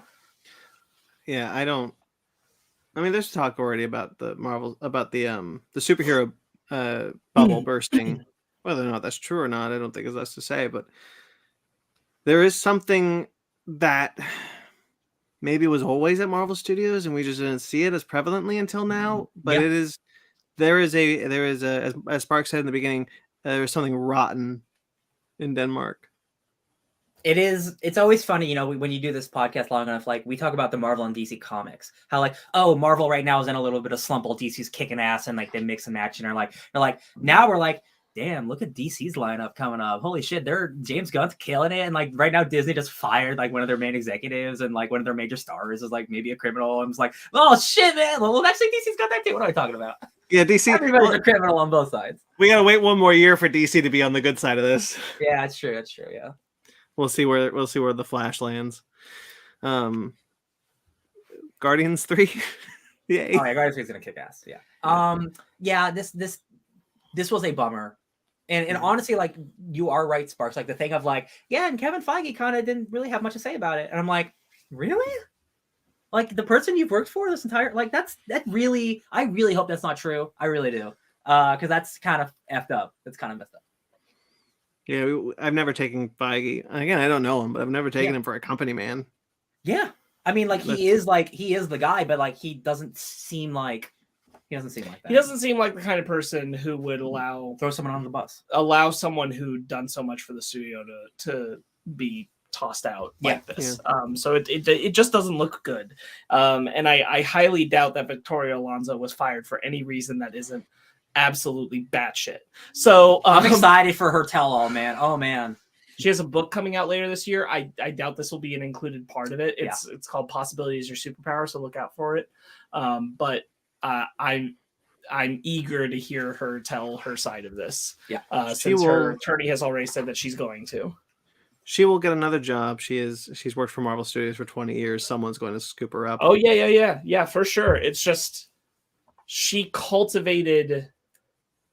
People have talked about like she cultivated the inclusivity at the Marvel Studios. I wonder what that environment is going to be like right now without her at the head of it championing it. Not saying it'll stop existing, but how's it going to change? Because it will change. Yeah. That's all the unpleasantness we have for the rest of the night. Thank you, everyone. Look at that. What a week. We do have some trailers to get through, though. and I don't think any of them are unpleasant. Entering the Just- show. Let's talk about Knights of the Zodiac. I want to talk about this. I know you put it on here, but like you're like, should we put it on here? I'm like, yes, because this looks like it looks like exactly what it should be. It's a live action anime. Yo, it's Greek mythology in anime form. I love it. I love Sean Bean. I love this is like a mixed cast of English and Japanese. I think that's awesome. This will probably honestly end up not being very good. But like I'm really excited. It just looks like a lot of fun. Like it just looks like we watched a cool Kamen Rider trailer we'll talk about later, but it's like dudes in cool CGI, like cool like ooh, evil Athena. It just looks like a fun dumb time, like a good anime adaptation. I was Visuals actually look really cool. I was actually glad that we are going to talk about this because I had no idea this movie was being made, and I remember watching the anime on Cartoon Network years ago, and I freaking love that anime. Saint Seiya, yeah. Knights of the Zodiac, Saint Seiya. Oh god, that was like my shit. I loved that was like one of the animes that I loved as a kid, but I didn't know what I was watching. I just knew it was cool. It was that and Cyborg 009. I loved those shows. Yeah. Yeah, Cyborg was very good. But anyways, back to Knights of the Zodiac.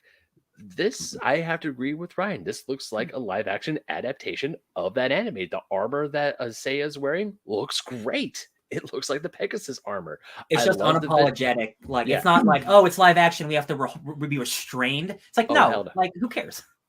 It's like we are dealing with some crazy shit. Like, you got the reincarnation of Athena. You got a magic cloth, which is actually just giant block. That's your armor set. And this thing? Yeah, Knights of Zodiac, Saint Seiya. That's it. That's the anime. I never saw this. Oh, dude, that was like, oh yeah. I think they did a Netflix new one. I want to say. They did. It's on my watch list. I've been meaning to watch it. Yeah. Along with like all the other anime that I have. I've been borrowing from. Yes, Sparks. they did, and it looks like this. There we go. Yeah, I did. I remember seeing it on Netflix, but I've never committed to it. Yeah, it's a CG animation. Looks a little bit like Lupin the Third. Lupin the Third, the first, I should say. Yeah. The good. Mac is in the chat saying so happy that Saint Seiya. But there you go. There he is. Go back. There goes. Saint Seiya is still doing more content. Me too. And even Grayson is saying that they have a few Netflix versions for. Yeah, there's a lot of these shows. Yeah, this looks like a good like a fun time at the movies. Yeah. I thought this looked really interesting. I had never seen. Sorry, but real quickly, I'd never seen the anime, but I thought this looked pretty interesting. Yeah, I don't know if I would be able to go, or if I am going to make the time out to go see this in theaters, but I would definitely like to give this a watch someday. It's only in theaters for like one day, I think. So like it'll hit Netflix in like a month or something. Okay, if it's coming to Netflix, then sweet. I have nothing to worry about. I'm sure it will be. Yeah. From Black. Spookies. Yeah, I think for the budget, this is visually striking. Yes, I agree. I think the visuals are very, very pronounced. Really cool, practical, like ghost monster things. Yeah, this idea of I'm willing to commit a ritual to see my young one again. I love Hereditary. I also wanted to highlight this because friend of the podcast Luigi is on the score work. Sounds good. Sounds sick. Which I found out this week when the trailer came out. That's cool. Yeah, so I definitely wanted to highlight it, and I checked out the trailer, and I'm like, this looks like a cool, spooky movie. Yeah. Very effective background effects or background shots. Yeah. As in where like the main character's focused, but you see something move in the background, and you like. Yeah, it's like the wisping curtain over a demon kind of thing. I'm like, ooh, what the hell? Yeah, that looks pretty cool. Yeah, again, like for the budget of this film, I think the visuals are very strong. Mm-hmm. It's like some Conjuring shit. Like, you know that, what was it, Conjuring 2, where she's doing laundry and the sheet goes off and you see like, and it's like it falls on a body of a person and it flies away and nothing's there anymore. It's good. It's very good. Reminded me a little bit of The Woman in Black. Yes. Sure. Yeah. Hammer horror. Daniel Radcliffe. That's a good movie. It is. Yeah. They made a sequel that I didn't see. I did. Oh, that's not what I wanted to hear. I saw a pre-screening for it because it was still in test screenings, and so we got to see a pre-screening for it. Whew. Damn. It's a rough one. Well, we always have that first one. It's an even scarier two-man play if you can ever see it live on stage. Oh. Yeah, you've told me about that, and I had nightmares after that. It's very messed up because, like, it's just these two guys, and it's the guy who's staying at the house, and it's the guy who basically transports him over the moors to and from the house, and talking to him about it, and then checking in on him. And they do a very good job of hiding the woman in black, and like when she appears, it really scares the crap out of you. And then they do this wonderful thing, which is, at the end they come out and take their bows, and they bow and they bow, and then they go on with the night. And the woman in black never gets a bow because the actors are like, there was no one else. Yeah. What are you talking? Like we created the story for you. The idea of the woman in black is meant to be present, but there was no actor playing the woman in black. I love it. I'm going to be perfectly real with you right now, Sparks. Yeah. You telling me that story put me back to the moment you told me it the first time. By the way, I've never forgotten every single word you told me about that two-man play. And you told me that decades ago. Yeah. And then the light went off in your screen. Decades ago? You told him that story 25 years ago? I told him that story almost 2 decades ago. God, why are we so old? Right? And then your light went out, and I got so terrified. I was like, she just turns out of the back of John Wick's head behind us. Like, I still think The Woman in Black, the movie, is one of the most terrifying movies I've ever seen. Sure. Yeah, I think this movie looks cool. From Black. Yeah, Shutter, yeah, AMC, From Black. By the way, we're talking about that. Shin Kamen Rider. New trailer. Lots of new footage this time. They just showed us a scene from the movie. Wait, which one did you watch? So violent. So I was looking, and there was a 3-minute trailer and then a 30-second trailer, and I watched both. What's the 3-minute trailer? It's a full scene from the movie. Is it? I don't think I saw a scene from the movie. I saw a bunch of hardcore rated R. I saw a bunch of like, there's an evil Kamen Rider, and there's a lot of motorcycle stuff going on. Half trailer. Okay, well, I watched. But I saw what you're talking about. I watched too, the fight like with the spider head man, and then he fights it, and there's like the spider squad, and then Kamen Rider. Y'all, this movie is brutal. He's punching people's heads off. It is like squishy blood. It is hardcore violence. This is like the most violent thing Hideki Anno's ever made. I can't believe it. He was literally punching holes through people's bodies in like blood gushers, like an old Japanese samurai movie. This looks insane. I don't know. There's like 7 trailers to watch, I suppose. It looks so cool. I just watched a trailer that was like closest to today, like, X amount of days ago. I saw the spider guy. I saw the transforming motorcycle. I did see a bunch of I did see some ultra violence and like blood. There's a lot. We see a lot more villains in this minute and a half trailer, where we see a lot more like there's like the spider. There's like this insectoid. I mean, they're all insect themed villains, but like there's this one with like a mask on one side and just got like a giant like crab claw. And I think really interesting visually. I mean, Hideki Anno has you've seen Godzilla, Shin Godzilla, even Shin Ultraman, but like really interesting visuals happening here.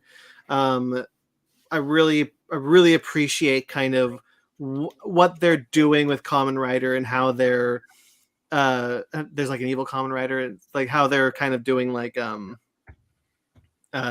action scenes, really making them feel kind of energetic and almost, I hesitate to say this, but like almost kind of anime-esque in their kind of movements, and like especially like we see a couple motorcycle chase scenes that I felt very much like, oh, this is really like this like moves. Hi, I'm gonna share the screen real quick. Yeah. So we're just gonna watch this real quick. Look at this. Hold on. I just want to look. This is so brutal. Look, so there's a Spider-Man, audio listeners. He's kicking fools. He's punching people's brains out. He's kicking their guts out. He just has superpowers in a way that I've never seen Kamen Rider have before. Not that I'm very familiar, but he's just punching. Look at him. Every punch, it's gore. Look at this. Look at that. Come on. What's going on? Look at this. Come on. That's cool. This is not y'all. So that I'm going to stop sharing the screen now. Kamen Rider is a children's show. This is like turning Shin Kamen Rider. Yeah, this is like turning Pokemon into this is turning Power Rangers into that rated R short film with Katie Sackhoff. Like PG Psycho Gorman. PG Psycho Gorman. The writer of that movie liked one of my tweets recently for no reason. And I'm like, what? Thanks, bro. I think this looks, Shin Kamen Rider looks awesome. I love Hideki Anno.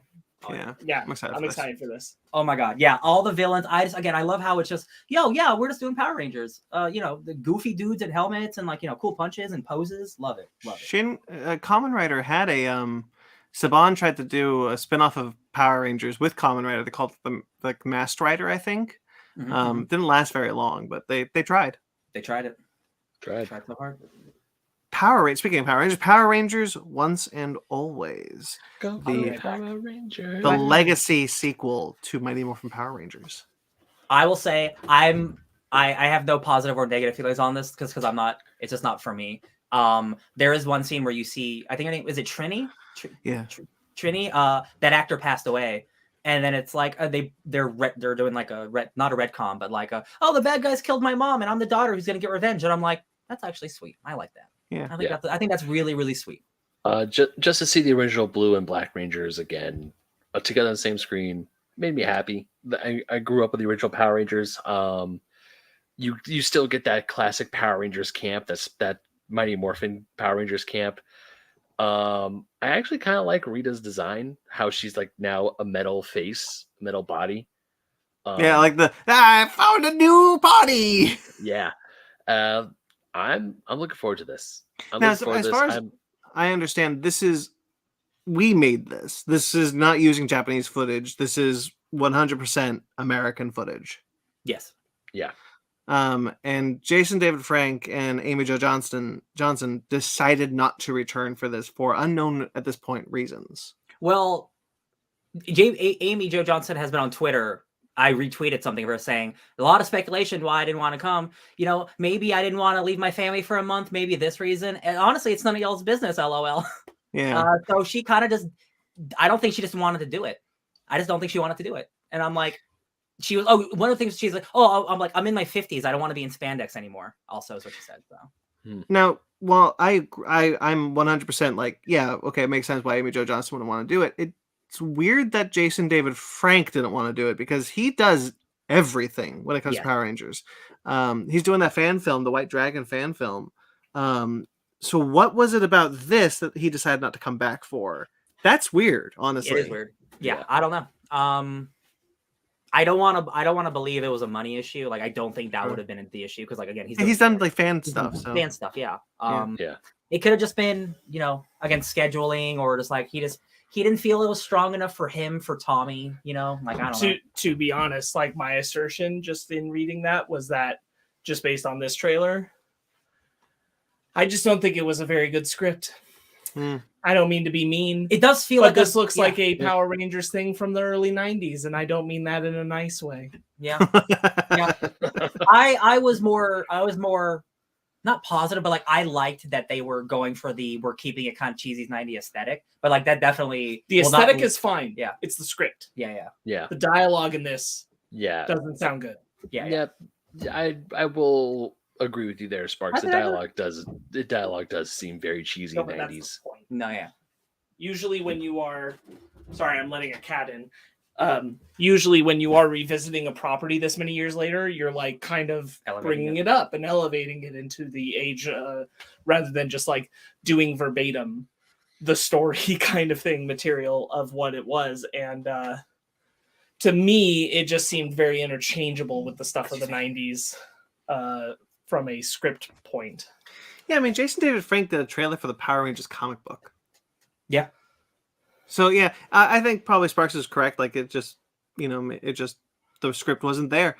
I would believe that because Jason David Frank is very protective of Tommy specifically. He's very protective of Power Rangers and won't, and like he really didn't like the that R-rated proof of concept thing that we talked about a bit ago because of how he felt it destroyed the what Power Rangers is supposed to be.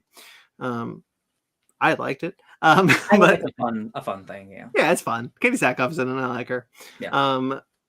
I I'm curious about this, but Power Rangers is certainly something I've talked about before when we talked about the 2017 film that I don't really have a lot of nostalgia for anymore. I definitely was really big into Power Rangers as a kid, but like a lot of my Power Rangers nostalgia, unlike a lot of things I was into as a kid, it's just not really there anymore. Yeah, same. Yeah. So it's it looks fine. But it's cool to see them back in the trailer, and I'll probably will give this a watch if I have the time. But yeah, I mean, it's not high up on the priority list, but it is cool to see him back again. Sure. Gamera Rebirth. We got our first trailer. How happy are you? I'm pretty happy. I expected the animation because I found out not long ago that the director of the Gamera of these Gamera episodes is the director of the Godzilla Earth trilogy. Sure. Luckily, though, it's not Polygon Studios making the show. It's a different animation studio, and I do think the animation looks a bit better. The facial animation is working for me in this one, where it wasn't in the Godzilla Earth trilogy. Yeah, I agree.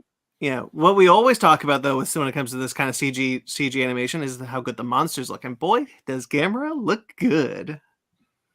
Yeah, I'll be honest, Brandon. This is probably the most I've been interested in a Gamera thing. Yeah, I think this looks awesome.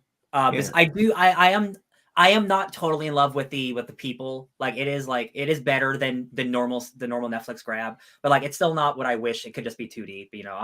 But, it's not gonna ruin it for me or anything. But man, like Gamera looks like they gave him an upgrade of like, yo, let's make him look mean. Yo, let's Shin Godzilla this guy up. He looks sick, and the score and the music's great. His scream is great. I love all the different kaiju designs. I'll probably check this out. It's just awesome. So with this trailer, we got the reveal that we already knew that the first monster was Gauss, his kind of like arch nemesis by default. And we now know that Jiger is going to be in the movie, another Showa era villain. But he's gotten a massive upgrade and it looks awesome. I love his new design. Ryan,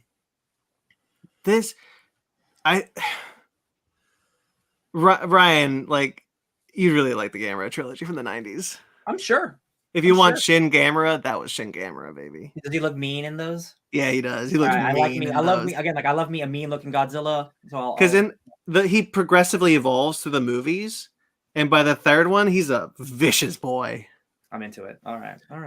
What we see here is actually kind of a really nice blend of that of that 90s Gamera. And what I really like about this trailer is that it does kind of feel spiritually in line with those 90s films where it could theoretically be a sequel to it. I know one kid says, Gamera does mention Gamera by name, implying that Gamera has been in this universe before.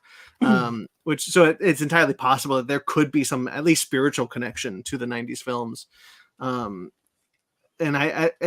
Jiger's design being so reminiscent of the aesthetic of those 90s films do give me kind of an interest and be like, oh, well, perhaps we are riffing off of that. And we see him flying. Gamera normally flies like a kind of like a spiral, like he has jets coming out of his holes and he's like spinning around. But later in the 90s films, they introduced the idea of like these fins that allow him to fly and glide. And we see that in this trailer. And I think that looks really good. I think, Ryan, you're right. That Gamera himself looks awesome. His powers are so, like, his fireball looks good. His flight looks really interesting and energetic. I'm really happy with this.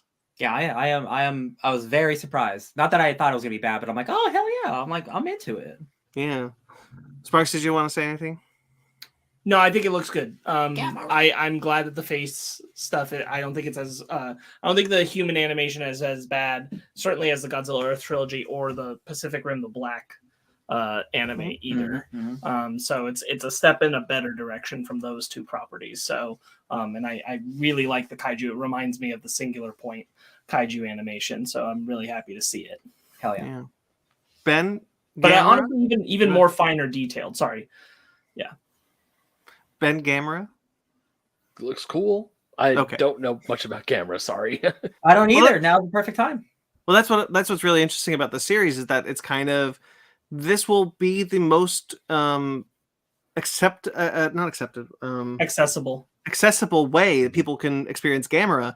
And so the plot also came out. The plot synopsis also came out, and it's horribly translated and awful. But the gist of it is there's these 4 boys who are stuck in Tokyo when the Summer of Monsters starts. And so it's the idea that Gamera will start by fighting Gauss, then Jiger, then the next 3 monsters, because he's fighting 3 reimagined monsters for this new series. And he will progressively get more and more hurt. So the battles will become more difficult as the series goes on for Gamera. And I think that's a really cool idea, that we're consecutively doing one monster after the next, and Gamera has to constantly be in a fight with just one after the other. I'm into it. I'm excited to watch it, but I'm more excited for you to have it. Oh, thanks. Yeah. Maybe I can finally maybe we can find a way to do the Gamera trilogy and lead up for this. No, Don't be crazy. I do think you guys like it. Oh yeah, I'm sure. Star Wars Jedi Survivor. This game looks good. I'm does look first of all, I'm really excited that there's more Marin in this, because like I wasn't worried she was not going to be in the game or anything, but like I was. I just love that Night Sister. Night Sister? That's what it's called, Yeah, right? Night Sister. Yeah. Memoriam. Yeah, I love them. I love that. Combat looks like an improvement. Like the visuals look really great. I'm just curious. The way that this trailer talked about, it sounds like they're setting up like the path stuff from like Obi-Wan or like the way, or like whatever the Jedi like passage. Like we found a place where we can survive away from the Empire. So I wonder if they're going to be building some of that with Cal. Some of the stuff we're seeing even in like the Mandalorian that we most recently saw. Yeah, I think this looks like a great sequel. So I got jazzed. Oh, this is the best. I got jazzed the because best. of this trailer, because we are being introduced to the character that I believe all the clone tube stuff we were seeing. The guy that we were so interested. We were so like, what is going on with this story? That now we have an indication. So there's this guy in this trailer who's holding a stormtrooper helmet, and he says, "How could you let the galaxy fall to this pathetic empire?" Yeah. He appears to be a clone of a High Republic Jedi. He has the High Republic crest on his outfit, and a lot of people have pointed out that he is seemingly in line with someone who apparently is existing in the books, but like in a tertiary way. So like this 200-year-old. So not that he's alive still, but that he has been cloned, Yeah. but he has his memories. Yeah, but like from the High Republic, so like someone from 200 years ago is now in our modern era with the Empire taken over. And he's like, how did you let this happen? So an antagonistic force, and the most interesting part of this story to me is that there is a High Republic Jedi existing in this story. Yes. That's Boy, cool. that'd be really cool. Yeah. I mean, I was wondering why one of them had a lightsaber, like that yellow lightsaber with the hilt on it. Yeah. Kind of like Kylo Ren's, but not as crazy. And I'm like, who is this guy? Yeah, Now so that I this know has it's me High the most Republic, excited about. This has me the most excited about the story, because it does seem that we're getting some kind of force, potentially antagonistic force, out of this long back perspective on the galaxy and the Jedi, who's now thrust into the age of the Empire. And I'm way into that idea. Yeah, that'd be really cool. I'm really into that. I do think Ryan is probably on the money that we're seeing kind of the beginning of the path in this that we saw in Obi-Wan. I wouldn't be surprised if Cal Kestis was involved in that prior to the events of Obi-Wan. Something in combat that really got me excited. We all just played God of War Ragnarok, and you know how there's companion shit happening in that game? There's a scene where like there's like you and Marin are doing cool shit, and then you and that other guy who's like not Oscar Isaac is doing cool shit. And I'm like, oh shit, we got a companion game. I love me companion games. I love to see it. I'm very intrigued by all this story setup now. I'm very into it with this story trailer out. Now I'm fully like prepared and on board for whatever's going on here. Ooh, another really cool thing. I showed you this when it was announced, but the villains, we don't know their names, but they got like weird like purpley nose, like they're like purple looking aliens in armor. Those guys are the same bad guys from the Clone Wars, the original Tartakovsky animated series. Remember Dirge? the Remember Dirge, the dude the who gladiator? morphs? That's his. Yeah, those guys are from his race, and this is the first time we're seeing them in a form like this. Did that click with you, Ben? Do you know who we're talking about? Dirge, she rides motorcycles. Tartakovsky's Obi-Wan fights a guy who carries a lance, and when he breaks out of his armor, he's basically just a bunch of tentacles. He's Akira. He doesn't remember. Okay, well, it's this dude's species. Yeah. His name's Dirge from Tartakovsky's Clone Wars. Yeah. Found that out. Very cool. Super hyped for this game now. So excited. Love it. Renfield. I mean, we talked about the TV spot last week, but I'm glad this trailer came out. I'm down, guys. I'm super Looks down. like this looks like Yeah. I remember him now. Oh yeah, that guy. Yeah, I just looked him up. Oh, Dirge. by the way, that's not his first time in canon. He showed up in the Star Wars comics. yes, Hell he did. yeah. Yeah. There we go. Yeah. Beautiful. So Renfield, again, I think this looks awesome. The only thing I'm still rubbing up against is like there are multiple scenes where he's being a superhero fighting bad guys. And I was like, what is the context of this? That there are multiple criminal like gangs. So what it seems like is Ben Schwartz is playing the bad guy. Yeah. And that he is leading a gang that learns that this dude has vampire power. Okay. He wants vampire power. But the first time it's not that. It's just no. It's just a thing in a bar. Yeah. But that's the thing that makes him aware. So he's sending goons after this guy to get this guy, so he can get the kind of power he has. All right. Potentially a face-to-face with Dracula. I don't know. This is me speculating based off what this trailer gives us, but like, it just looks good. And like the violence, going back to Kamen Rider, like the violence in this of the ripping of the arms and everything, I kind of love it. It's like modern B horror movie. Yeah. The only thing I really want to say about this is that there was one specific joke that really killed me, and it's when, oh, thank you, Renfield. Oh, God bless you, nuns. Thank you, nuns. Yeah. And that really, his delivery specifically, oh, God bless you, nuns. It's really funny. Besides, again, that's not a criticism. It's just like a weird note. I think this movie looks really fun and really inventive. I actually, speaking of jokes that are good in the trailer, I really like the bit where he's like dismembering a guy's body and falling down and being like, yeah. And then she's like, you know how like people will say that they've been through way worse? Today with you right now, this is my way worse. This is such an interesting movie because this is like a high budget, like quasi superhero Dracula movie. Like it's such an interesting type of genre movie that Nicholas Hoult just always seems to find himself in. Like that dude is awesome. He does so much weird shit. I love that dude. I'm really glad that it seems like a modern B movie with horror and comedy as the mixed genre. Yeah, I'm super into it. Me too. Yeah. All right. Main topic? It's time. Yeah. It's time.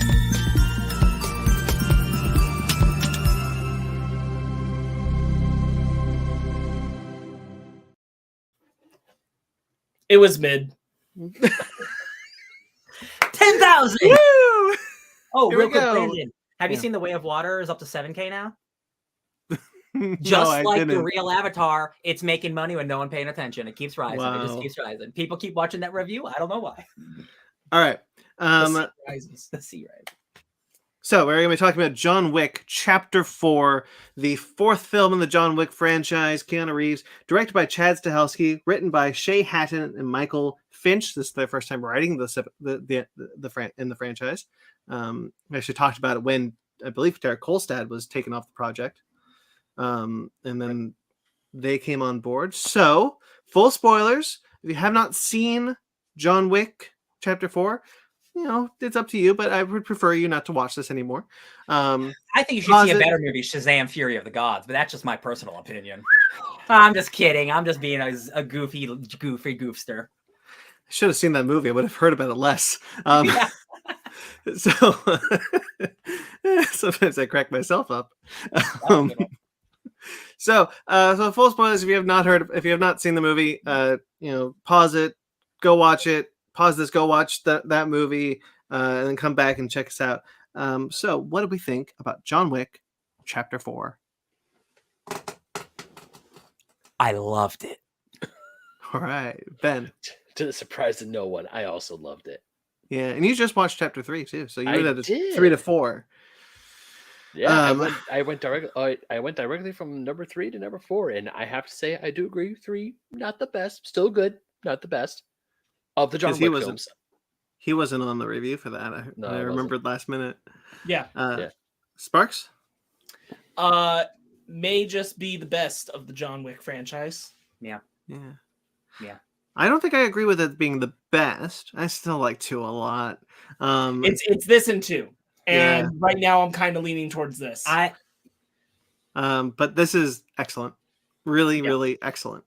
So when I first heard about the 3-hour runtime, I'm like, that's a long ass action movie. Because one of the complaints that I have with 3 is, despite all the action being good, I don't think it all serves the story, and there's some like repetitive stuff where it's like, I don't feel it's progressing as much. This movie being 3 hours, surprisingly, the pace I think is incredible. There's so much, because it has so much more runtime, there's so much more story, but there's also so much more action, and the flow between them is like perfect. Like it feels like I didn't like, obviously you feel 3 hours. That's a long time. You do anything for 3 hours, you feel it. But like, I was enjoying every minute of this movie. I think you're absolutely right that the idea that like what this runtime allows it to do is include more of that kind of emotionality that was missing in the third film. You know, we kind of bring back the kind of the John Wick from the first film, because the first film is really different than the next 3. It's a lot more dramatic. There's a lot less action in it. And we get a little bit more of that drama put back into the franchise, put back into this movie. We have a lot of, you know, characters being extrapolated on, expanded on, some that would not get the chance to be. And this cast, isn't they just introduce a new character? I feel for every new character that was introduced, and every villain is super cool. That's what the 3-hour runtime allows you to do. And if it's paced well enough, I don't care. Yeah. I think it is paced well. No, I will say I didn't realize about the almost 3-hour runtime until I was looking up times for the movie today. And I was kind of shocked. I was like, damn, this is going to go that long. But like Ryan said, you don't feel the runtime necessarily. Everything, the only time where I was really thinking was like, part of me was hoping the movie would end quick so I could, go to the restroom. But besides that, it did not feel like a 3-hour movie. It didn't feel like a slog. I wasn't taken out of the action. There were so many amazing shots. If I were to say any sort of negative about chapter 4, it's that you can definitely tell that, you can definitely tell there's going to be a big action sequence coming up. Like it's like action story beat. But even though you can tell something is about, like, for example, like we said, full spoilers, right? Oh yeah. For example, when the rules are set for the duel and John is getting dressed, and then the hit goes out, the bounty on his head rises, and everyone, and it's like, if this isn't good, this isn't going to be easy for him to get to the church. It's going to be a absolute shit show. Nothing is simple for poor John Wick. And even though I was like, is this going to be a slog? It wasn't. I was like, how are you going to get out of this one, John? The scene, like the traffic fight scene in front of the Arc de Triomphe, was amazing. The overhead shot in the abandoned. I want to spend 15,000 minutes on that shot. No, let's go. Let's. I'm going to pull you back. I'm going to pull you back to the beginning of the movie. All right. So let's talk. So the beginning of the movie, Winston and Sharon are being introduced to the new Marquis. And played by Bill Skarsgård, right? Yep. Mm-hmm. Pennywise himself. He's got his hands in his pockets, like, oh, I see it. Because he's got the wide arm in his pockets. It's funny. And they're being punished for basically being John Wick's friends. Yeah. And that's why Clancy Brown, great, small role, but great. He's really, I really like watching him in this. They're going to demolish the Continental, and they're going to keep demolishing Continentals until they find John Wick. Yeah, it is. I love Bill Skarsgård's the Marquis. I'm not here to kill John Wick. I'm here to kill the idea of John Wick, and that means burning everything he has ever touched. That means I will kill hundreds of thousands of people. I will burn millions of billions of dollars of property damage. I will do whatever I need to do, because the idea of John Wick is worse than John Wick actually himself. Because that means that it's the idea of rebellion is what it is. And Baba Yaga. The Baba Yaga. Yeah, the table has rules, and he's the ultimate rule breaker. And when he's alive, other people will break rules as well. I love it. It's perfect. It's a perfect asshole motivation. So Sharon is killed. Yeah. Lance Reddick's character is killed. A move I didn't see coming. And that death hits a lot harder than it probably would have had Lance Reddick not actually died. Yeah, obviously. Yeah. And I think it's a really effective death for Winston. And I don't really know where I'm going with this. I just wanted to bring it up because I think it's a good moment. I think it's a good, solid character moment for all involved. It's a good background motivation thing for Winston. And I think what strength it has in the script is how it's tied into the conversation later about grave markers. And I didn't know what to put on there and ended up with friend and John's decision of what he wants on his. I think that's all very good and well baked in. I will bring up my one negative about the film, which is that, and part of it is because we watched all four one night in a row going for 4 nights. 4 nights, 4 weeks. And they have got to come up with, should there be another, which is up in the air. But should there be another, they have got to come up with some different conversations for John to have with characters he encounters than John, killing is who you are. You got to recognize that in yourself, John. You can't run from being a killer. It's who you are.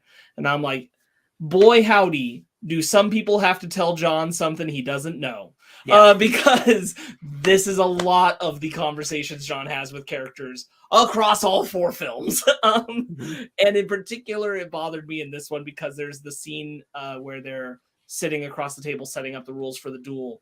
And Bill Skarsgård says it twice in 2 different forms of words, but essentially saying the same thing. And I'm like, guys, come on. Like, I get the idea, and I get that like everybody has this idea about John, but holy crap, do we need to think of some different dialogue for these engagements? Because I'm getting real tired of people saying, can't escape what you are, John. You're a killer. That's who you are, John. John, recognize that you are a killer, Mr. Wick. Like, we know, we watched him do this for 6 hours. Damn it. And he's heard it. Like, I'm done. That's fair. It didn't bother me, but you mentioning it, like, no, yeah, you're right. Yeah. It's specifically that moment where Bill Skarsgård basically says the same sentence, just with different words in a different order. Yeah. Not 3 minutes apart. And I'm like, whew, we gotta think of some other things to say. Sure. Yeah. I didn't even notice that. I gotta be honest. I wanted to rewatch the first 3, and I started watching the first one a couple days ago, but I just got so swamped, and I was like, well, I guess I'm not finishing these. Yeah. Because I hadn't seen specifically the third one in a while. I wanted to rewatch that one specifically. It's just like, I really enjoy these movies, obviously. I really enjoy them. I think a weak point in general is that most of John's conversations with adversaries or otherwise, most of them boil down to them telling John, you just can't escape being the killer you are. And John just kind of being like, okay. And like, that's most of his interactions with the characters, the new characters he encounters throughout the films. And I'm like, that gets a little repetitive, especially if you cram them all next to each other. That is a minor knock. It's not really what the movie's about. So it's not that important, but like, if there is to be another with Mr. Wick, I need different conversation material. The very beginning of the movie, when the Bowery King walks in and he's doing his monologue, and then he comes in, he lights the flames around John Wick, and time to get to work, John, with the punches. So cool. Yeah. So cool. John says 48 times in this movie. And there was a gentleman behind us where every time John said he laughed. And I'm just like, you just think Keanu Reeves saying it's funny, I guess. That guy talked a lot. He was bothering me. Yeah, he was bothering me too. Yo, man, this movie opens up. We're like, hey, remember that weird elder part of 3? We're just gonna kill that guy. We're gonna kill the new guy. A different elder too. They're like, but my predecessor. All right. Yeah, I like it. I like that John's just like, yeah, no, y'all gotta go.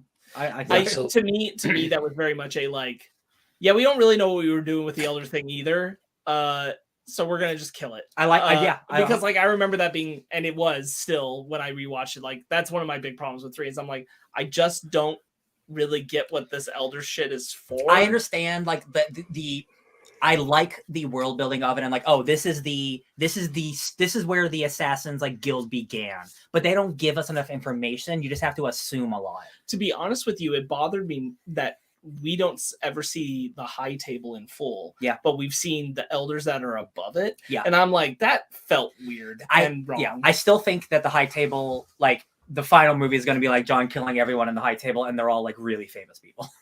Like, I think that's why we haven't seen any of them yet, because it's going to be like one big like Scott Pilgrim movie. That'd be pretty great. Yeah. But I think in some ways they also killed the idea of the high table with this one, because they pointed out that like, John, you kill them, they're fill the seats before you can get to all of them. It's true. Because they're never all together. The Nemesis system.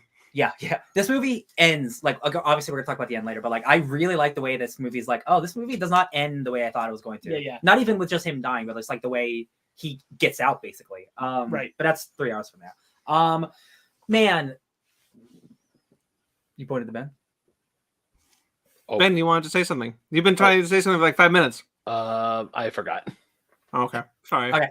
So like the first half of this movie, I know it's like 2 hours 40 something. I'm just gonna call it 3 hours to make it even. Like the first half of this movie, it's like, damn, this is a good John Wick movie. Like if I had to rate the first half of the movie, it'd be like an 8.5. Like, damn, this is another good John Wick movie. The second half of this movie, y'all, it's one of the most insane action movies ever made. Right. It is insane action scene to a finale that's like personal, with two friends fighting, which has a great, like the last half of this movie, like from like the Tokyo Drift murder people just driving around cars to the overhead shot to the final duel. I'm like, there's so much action in this movie. And again, on like 3, we're like, I don't feel overwhelmed by any of it. Like the movie's long enough where we have a lot of action, then we have a lot of story because we have room for it. There was an interesting thing that happened in this one that didn't happen in 3, as I recall, where let's take the Scott Adkins fight scene, which as it was going and as it was wrapping up, I was like, I don't want this to end. Yeah, I'd like to watch more of this. This is a good side quest. Yeah, because I like that I love that scene at his table. Yeah. Oh my god, that's so good when he's at the table and he reveals the 5 aces. Yeah, one who thinks he can buy his way out, one who thinks he can serve his way out, one who thinks he can kill his way out. I thought that was really fun. I really enjoyed that. I will admit that I'm very biased positively towards this film because the entire second half takes place in Paris, and I was like, I was there. He kept looking like, there. Yeah, the Louvre is in the wrong place on that map. I was there. So the first half of this movie, a lot of it takes place like in Japan and Osaka. Hiroyuki Sanada is the manager of the Japanese Continental, which is awesome. Love it. I love not just going to see another Continental because we saw that in 2. Are you here to kill the Pope?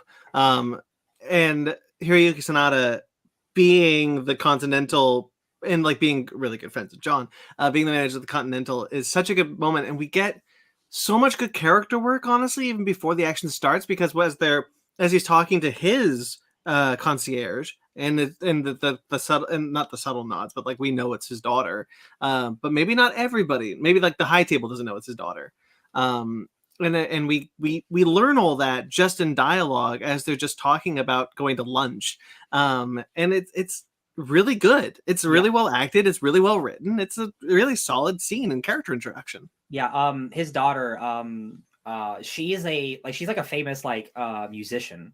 Mm-hmm. And she like, because I just watched an interview, there's like she's starting to branch out into acting, and Keanu and Chad were watching one of her music videos, and in her music videos she's very athletic and is like, she does a lot of stunts in her music videos. So they were like, hey, we think you'd be good for this part, do you want to audition for it? And she freaked the F out. She's like, absolutely, I've been trying to be an actor.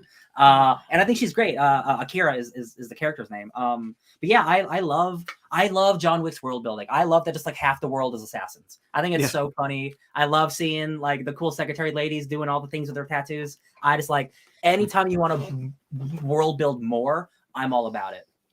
One of the things, and I was thinking about this when I was watching Parabellum as well. One of the things that I love about the John Wick movies, especially with their world building, they tell you enough. They don't show you everything. There's still a little bit of mystery, but that little bit of mystery doesn't take you out of the moment. Doesn't take you for some reason, I just love it how John Wick is kind of like Kingsman in a way where it's Kingsman without the high quality, without like the high spy stuff. Like they have their modern suits, but they're bulletproof. Like I can't tell you how many times John is holding up his suit jacket because it's a bulletproof I love suit. it. Not just him, but all of the Marquise men. It is so funny. Yeah, just watching these everyone men else steal. has bulletproof suits. But there's all this world building, like there's this world building, and like when Clancy Brown showed up as the Harbinger, and you get the Adjudicator in Parabellum. It's just like there's all these things, and they reference the table. I'm like, a tracker. Yeah, the tracker. It's The like tracker. this, like this. All this is super cool. Oh, I liked him, by the way. Mr. Yeah, Nobody. Oh, Mr. he's Nobody. great. Loved him. Yeah, I just love how they mention the table, but you don't see the table, and you don't know how powerful these people are. We get a bit of it in 3 with the Elder, but at the same time, I kind of agree with Sparks as how the Elder is like he was a big thing in 3, and then in 4 he just dies almost immediately. Yeah, but because it doesn't work in 3. Even just confined in 3, like to me, it's a lot of effort for something that ends up being meaningless because John basically gets to. So again, like a weak script point, but John gets to Winston, and Winston basically says, John, do you want to die a man serving them? And it's like, John should have already known that answer. Like, that doesn't make any sense. And to me, the most egregious character crime that I don't think works is that John allows his ring to be given up with no intention of getting it back in that moment. And I'm like, that just doesn't feel like John Wick to me. Like, I think that whole idea just didn't work. This idea of him going to the Elders and giving up his finger and his ring, to me, ends up being kind of meaningless and moot. Which is again why the beginning of this movie, the beginning of this movie just says like, I'm here for my ring. That didn't work. And he's like, I'm never getting that ring. Yeah. Mag is so right about the sumo wrestlers, the 2 fighters, dude. They were kicking ass, just punching and slapping dudes. Loved it. I really like seeing Winston, the Bowery King, and John together. I think they have a fun dynamic that I just didn't expect. Yeah. The Bowery King is now like the Bowery King of like the world. He's going to every. He's branching out. He's like, hey, out. I see what you guys, what you assassin guys are doing, and I'm gonna follow you guys. Eyes and ears all over the world. Love it. I'm so happy. I know they talked about how the Bowery King was meant to be just a one-time thing, and they ended up liking Lawrence Fishburne so much they kept him, and I'm so happy with that decision because he's very fun in this movie. Because like all the Bowery King really does is present him with suits, and I found both times to be massively interesting. Hey, he gets him a boat once. Remember the still 42 long John? Yeah, and just Lawrence Fishburne is always just like kind of hamming it up. Like again, my favorite line is when he's like, "Someone please get this man a gun." Like he's just always theatrical in everything he does, and it's just like it's really fun. Like he sometimes spins for no reason. I'm like, yeah, all right. And like it's fun because it's nice when we get into like the boat when John and Winston are talking about the funeral arrangements and the tombstone dialogue, and then the Bowery King is just, I want a king on mine, like he's creates a really fun dynamic that I really appreciate. Yeah, and you brought up the earlier, but what he wants on his tombstone, John says loving husband. And then when you see it later, Helen's was loving wife. And I'm like, this movie does have emotion. Oh, shit. So Donnie Yen is a new character in this movie. Kane. Oh, love it. God, I love him. And I could have followed. He could have been the main character of this movie, and I would have been interested too. He's in so much more of the movie than I thought. I didn't realize he was like the second guy almost. I like that what they did was they just basically made John Wick's villain in this movie John Wick. Yeah. And I think it worked really well. We didn't get any like false starts. No, they're both people who got out, who Kane was brought back in, and given a name, and they're both doing this job, and they're friends, and they respect each other, but they're also incredibly highly skilled assassins who will defend themselves and try to kill each other. Yeah. I love it happens with multiple characters. It happens with both Kane and Mr. Nobody, where they will be fighting each other, and then a third party will come involved, and then like, all right, let's team up before we fight each other. These guys ain't shit. They're not part of this. Yeah. Let's take out these guys before we get back to the real fight. This is about us. Yeah. And that's one of the reasons the Scott Adkins fight is so fun, because the 3 of them are at the table and they're like, all right, well, but F this guy though. Yeah. They're all in agreement on that.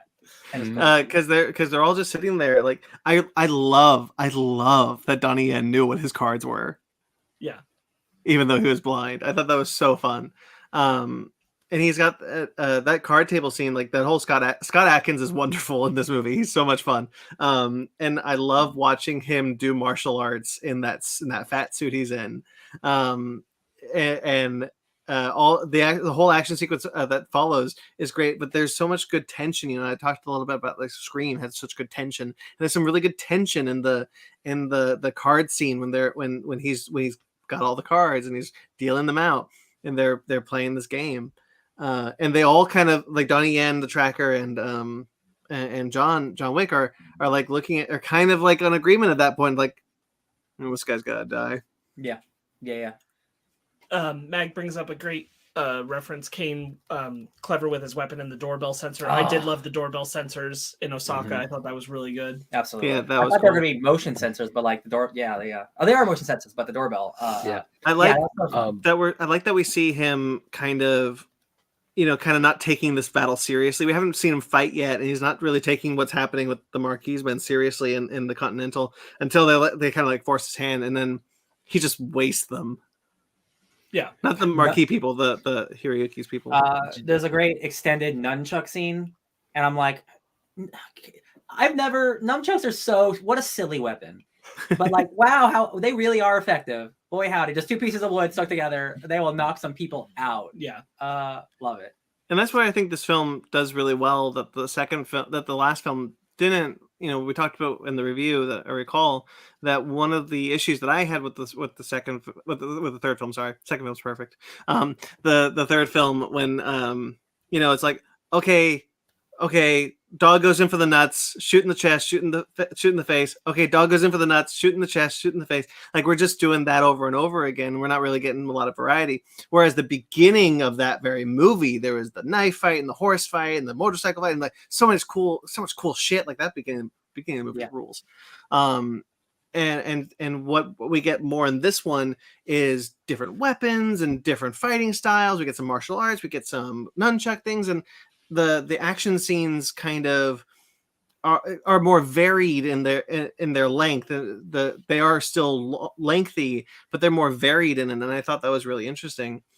That kind of brings me to a point that I wanted to make, which was that all over this franchise, this is not exclusive to this film, but Chad Stahelski is an incredible fight filmmaker. Like just pointing a camera and letting people do choreography, and it rules. And I was watching, not a knock on Star Trek Picard, but because it's a 70-year-old fighting a 50-year-old, so they're going to have some edit points. But like the difference between a lot of blockbuster action scenes where you're cutting around a lot of different movements versus just kind of letting your actors learn the choreography and trust that they'll do it and it will look good, and pointing the camera at them. And I think that's what Chad Stahelski brings to just action filmmaking in general, and I think it's something a lot of people can learn from. Yeah, sure. And again, it helps that he started as a stuntman. Yeah, like it worked in the industry for a long time before directing John Wick. And again, like John Wick is so much bigger success than anyone could have imagined. And I'm so glad we're here now, because like all of these movies could be considered like some of the greatest action movies ever made. But man, the stuff they do in John Wick 4, like it's just like specifically like the I don't remember the name of the place, the Arc de Triomphe. Arc de Triomphe. Arc de Triomphe. That scene, and then the next scene with the overhead dragon fire scene. Like those are some of the most inventive, insane, brutal scenes I've ever seen in an action movie. And it's just like, again, this is a movie where from start to finish, it's incredible varied action. And they fight the assassins all the way up the 222 steps of Montmartre up to the Sacré-Cœur. I hope that stuntman who had to fall down all those stairs got like a little extra. I want to illuminate for you guys real quickly. We walked up to the bottom of those steps. Megan looked at them and went, hell no. And we got in the funiculi that took us all the way up to the top without us going up the steps. And as we were going in that funiculi, Megan pointed out to me on the middle landing, which is the first place where John gets knocked down to before he gets kicked down the rest of the way all the way to the bottom. On the middle landing, there was just a dude like, there's a cafe there for people to just kind of stop and give up and maybe reconsider their choices. Love it. Like it was awesome to see them take that and turn it into this action piece. Yeah. Oh yeah. When because Brian, you brought up the overhead fight scene, and I know Ben brought it up earlier. The overhead fight scene is the most incredible thing I've seen in the franchise. It is. Period. Because it happens twice, and I swear to God, I expletived. I never hesitate to say exactly what the orgasmic feeling I felt. Yeah. But like the first time it did the pan up to the ceiling, and then we see like the dragon fire breath shooting over, and I'm like, oh shit, this is incredible. And when it stopped, real quickly, Ben, I'm almost done.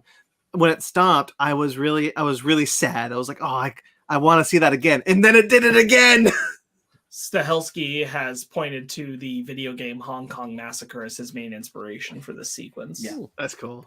Which, if you look at gameplay, you're like, oh yeah, okay. Ben, I will say that's an amazing scene, possibly my favorite scene in the movie. I did get a little dizzy from it, though. I'm not gonna lie. Interesting. Okay. Normally, I don't get dizzy when I'm watching stuff like that on a screen, but when it went back to like regular, I don't want to like not from a top-down perspective, but a regular perspective, or I don't even know what regular perspective in the film is, but the one we normally get. It felt a little disorienting. I felt a little. I don't know if it was because I was sitting a little bit closer in my movie theater. I wasn't further back than I normally am. That was possibly why I felt dizzy, but I didn't feel motion sickness. I just got like a little bit of vertigo. I'm like, oh, is the room? You got too sick because the scene was just so cool. You couldn't handle it. Yeah, maybe. It was a great scene though. I could gush about that scene like all night, and I'm gonna. But like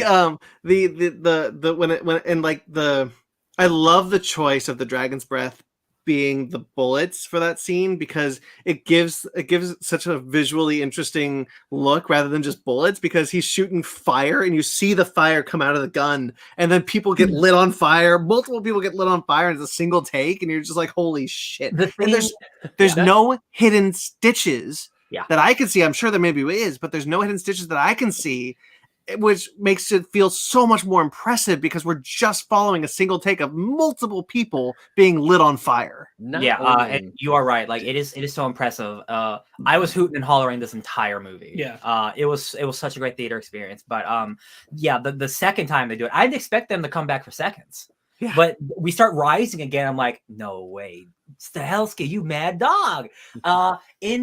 Again, like, yeah, there are multiple games that use that overhead aesthetic, but like you rarely see it. Happens every once in a while in a movie, but like this was just so effective. I told Ryan the most recent time we saw like a long overhead take like this was Malignant, when James Wan specifically had them build a recreated set of a house they were already filming in just for this shot. Gabriel Malignant. But I love it. It looks incredible. Yeah. Bill Skarsgård's, I think, the best villain we've had. Yeah, he's. I was kind of hoping that he wasn't gonna die. Like I think him dying is great. I was kind of it's such a good moment when Winston's like, "You fool." Yeah, and the second I saw what happened, consequences. I'm like, because I assumed because like they announced like 4 and 5, right? So I'm like, okay, he will be an overarching villain for the finality of John Wick. But like, no, they took this dude out in such an incredible, clever way. Consequences. Loved it. Felt so good seeing that dude die. So I will say, because Ryan just brought up that they've announced 4 and 5. So Lionsgate cleared and said that there can be a 4 and 5 John Wick. Stahelski and Keanu Reeves have recently responded in the press for this film and said that they're both kind of exhausted and they're not guaranteeing a 5th. Give it some time. This may be the end of John Wick. If it is, that's great. Reeves has already said that to him, at least what he's saying publicly right now, is that he is dead. So honestly, consider for now that this is the end of John Wick. If it is, this is, man, talk about a way of going out. Like incredible. Like, which we'll talk about at the very end. I'll touch on like why I think that's for the best, but just wanted to make that note real quick. I mean, if they want to make a 5th film, they don't have to make it about John Wick. They can make it about Sonata's daughter going after revenge. We know that the ballerina spinoff is coming. Well, not just about ballerina spinoff. Well, not the ballerina spinoff. I'm talking because at the end. No, I know what after- you were talking about. I was just saying that because you said you watched spinoff, and I was just saying that there is a spinoff coming. Right. So the John Wick franchise isn't dead. It's just John Wick is possibly dead. Yeah. Right. Yeah. Frack, I was gonna say something. You were gonna say about Kane. We could, from the post-credit scene, we could follow a Akira. movie about them. Akira. There's a post-credit scene. Oh, Yes, Ben. Ah, Ben, I you should missed know by now. Just it's Hollywood movies. No, to be fair, I- this is the only John Wick film with a post-credits. I Google every single time I go. I had to go to the restroom. Okay. I get it. Then go back. Ben, real quick, It's not. it's big. just Kane about to go to his daughter for the first time and take her some flowers, and then coming towards him in the crowd is Hiroyuki's daughter, Akira, Okay. with a Okay. blade, Yeah. and then Okay. it cuts to black. So we don't see what happens. Okay. Paying off the I'll be waiting for you, or Right. Right. something he says to her Yep. when he All right. kills.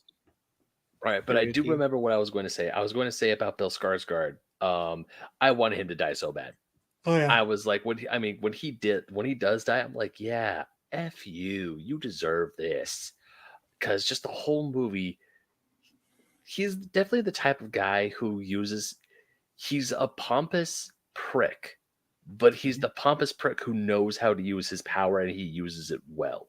Yeah. But he's also, he's not afraid to get his hands dirty, but he doesn't want to get his hands dirty, such as like he doesn't example of this when he stabs the tracker in the hand and gives him a choice. So like, you either pull the knife out or remove your hand from it. Here's a choice for you. And when You can pull the knife out or pull your hand away. Yeah. And it's like, whichever one you pick tells me what kind of person you are. And yeah, just everything about him. It's like, I hate this guy. And then when he chooses Kane to be his person who fights for him, it's like, oh, it's like, screw you. Yeah, Just screw this guy. And when he takes I want the last shot. I'm gonna kill him. And then and then like he never shoots. He's like, consequences. Pew. Yeah, the second I saw that Kane didn't have a bullet wound, I'm like, nah, I see where this is going. This is good. This is good. One of my favorite moments with the marquee is when it's with Winston, and Winston's talking to him like, hey, he's giving him the duel notice, right? And he's like, if you're the man in the Louvre, yeah. so good. And he's like, yo, if you're the man. And this is when the Marquis is like staring at the map, like, away from Winston. And like, if you're the man who killed John Wick, the power and like the legacy you would wield. And he gives like the smallest like wry little smile. So it's not a map; it is a painting, and it is a painting about a point in Paris's history where Winston is specifically goading him in relation to the paintings he's looking at, because he's saying the marquees of history are often forgotten. That's true. But the man who kills John Wick. And then he gives a little smile. Which also plays really well into Clancy Brown's line later, which I love, which is like, a man should never play his ambition over his worth. Yeah. Which I love, because like that's exactly what he's doing. Like he's putting the value of himself to the high table way below what his ambition is now. There's the incredible Warriors reference with the French radio dispatcher talking to basically like, hey, the Warriors are on the street, gang, go kill them. Yeah. But this time it's Jean Wick. So good. The scene in the Louvre pays off what Winston was telling Sharon about the guy who faced death. And I don't remember the story, but what is it? It is what it is. Such is life. Such is life. I really like when he's like, what happens to the second in a duel. Such is life. And I love that Winston is like fully committed into it. Like when we get to the end in front of Sacre Coeur, which was a genius place to set up the end of this, by the way. Sacre Coeur is beautiful. It is a great backdrop for this, and the way that they have this view over Paris. So when Winston walks up to him and he says, "Isn't that a beautiful sunset?" and they both get to just like look at it for a moment, and I have to tell you, it definitely was a goddamn beautiful sunset, because I've been up there and it's great. So that was so like, yes, Winston is like at peace with how this turns out. I love it. Ben's right, it's sunrise, not sunset. Yeah. Did you guys see, this was something I I didn't quite catch, and maybe there's nothing to catch, but the tracker has a list of money. Yeah. Of like prices. Do we know? Is he trying to save up or something? Was he? He's marking where John's at and like what he's waiting for. Oh, I see. Until we Okay. get that It high. looked like the other page. It looked like a giant house. Yeah. Like I think he might be trying to save like $50 million to buy like a mansion for his dog, him and his dog. I think that's what like the thing was. So like, yeah, he's tracking the amount that John's. Well, they also say like at some point that he wants to buy his way out. Yes. Oh, so that's part of it is him buying his way out of it, and then having enough to do stuff after that. Yeah. All the new characters are great, and that's why he's like measuring and saying like, John, not worth enough yet. Not yet, because he has to buy his way out and still afford a life of luxury. When he so there's a moment where the Marquis like number one henchman is about to kill the dog, and John has a moment like I can shoot the dude, or I can shoot the guy, or I can shoot the other guy, and he saves the dog, and I love the moment of like of the guy like, oh, okay, respect, okay, yeah, you saved my dog, and it saves John's life, and then John jumps off a 3-story building and dents a van. Oh my god, that man, he should be dead. Yeah, I love Kane. I love Kane coming to get him. I'm jumping around, but like Kane coming to help him up. It's like, I need you to get to the top of those stairs, John. Oh my god, he just stands up. Okay. Yeah. Like I love them fighting together. Dude. What? He's a Green Lantern, unlimited willpower. Yeah, it's like the stairs fight is incredible every single time they do it. But when it's Kane and John together fighting on the stairs is chef's kiss. Yeah, they're basically doing like Arkham Knight combo moves, like when you press X and Y to do a Nightwing to team up move. Like he's throwing things into him, like it's fantastic. Yeah, I think Donnie Yen was an incredible character in this. One of my favorite lines is when at the card table when they're trying to go for the big guy, and Donnie Yen throws a flashbang. And he says, "Lights out, assholes!" And they all get flashbanged, and he's just like, "Ha!" Yeah, being an incredible martial artist is one thing, but like having to pretend to be blind and also second time he's done this. Artist, yeah, like just what a tremendous performer in every capacity. Really good. I mean, Donnie Yen was one of the highlights of like Rogue One, also, where he was also a blind martial artist. I knew he probably didn't catch that. I did. But I think Donnie Yen is. I think what the scene that Ben exemplifies a good way to just say the humor in this movie is very funny. Yeah, it was. Yeah. And I appreciated the levity, and I think the humor in this one works in ways that it hasn't before. Not to say that there isn't humor in the movies, it's just I think the more of the humor in this movie landed for me than it has before. Mm-hmm. I really like this one. I also love the aesthetics of this movie. Yeah. Oh, thank you. Yes. I love how this movie looks. I love the gravitas of the pomp and circumstance of everything. Like you see the Marquis, he's always dressed to the nines. He always looks good. He's always in this grand place. But also, I really love those really thick metal cards that they have, when everything was all set up for the duel, or to choose the rules of the duel, and how they pick if they disagree on rules, whoever has the higher number card, that's the thing. It's just, for some reason, just like the rules and regulations that the high table has when dealing with business, for some reason it just fascinates me so much of these movies. And it's just like, oh, you have to do this, like in order for John to be back with the Romo Rosca, he has to kill a random dude. And the rituals they do, like the crest, like branding themselves, or even when he gets his ticket torn in Parabellum. I know I'm referencing Parabellum Lies just because I just watched it. I'm sorry. And like it's this whole series of things that they have to do the thing, and I just find it fascinating, and I really like it. But the aesthetics of this movie looks great. Even the duel where they're sitting there, and the guns. I like the dueling pistols. I think they're really cool. The duel works because it's incredibly emotional. We now kind of feel for both John and Kane. We don't want either of them to lose. You want them to find a way to make it so that they both win, because you don't want Forrest- Kane to lose his daughter.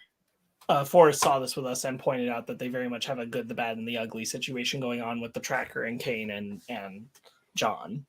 Yeah.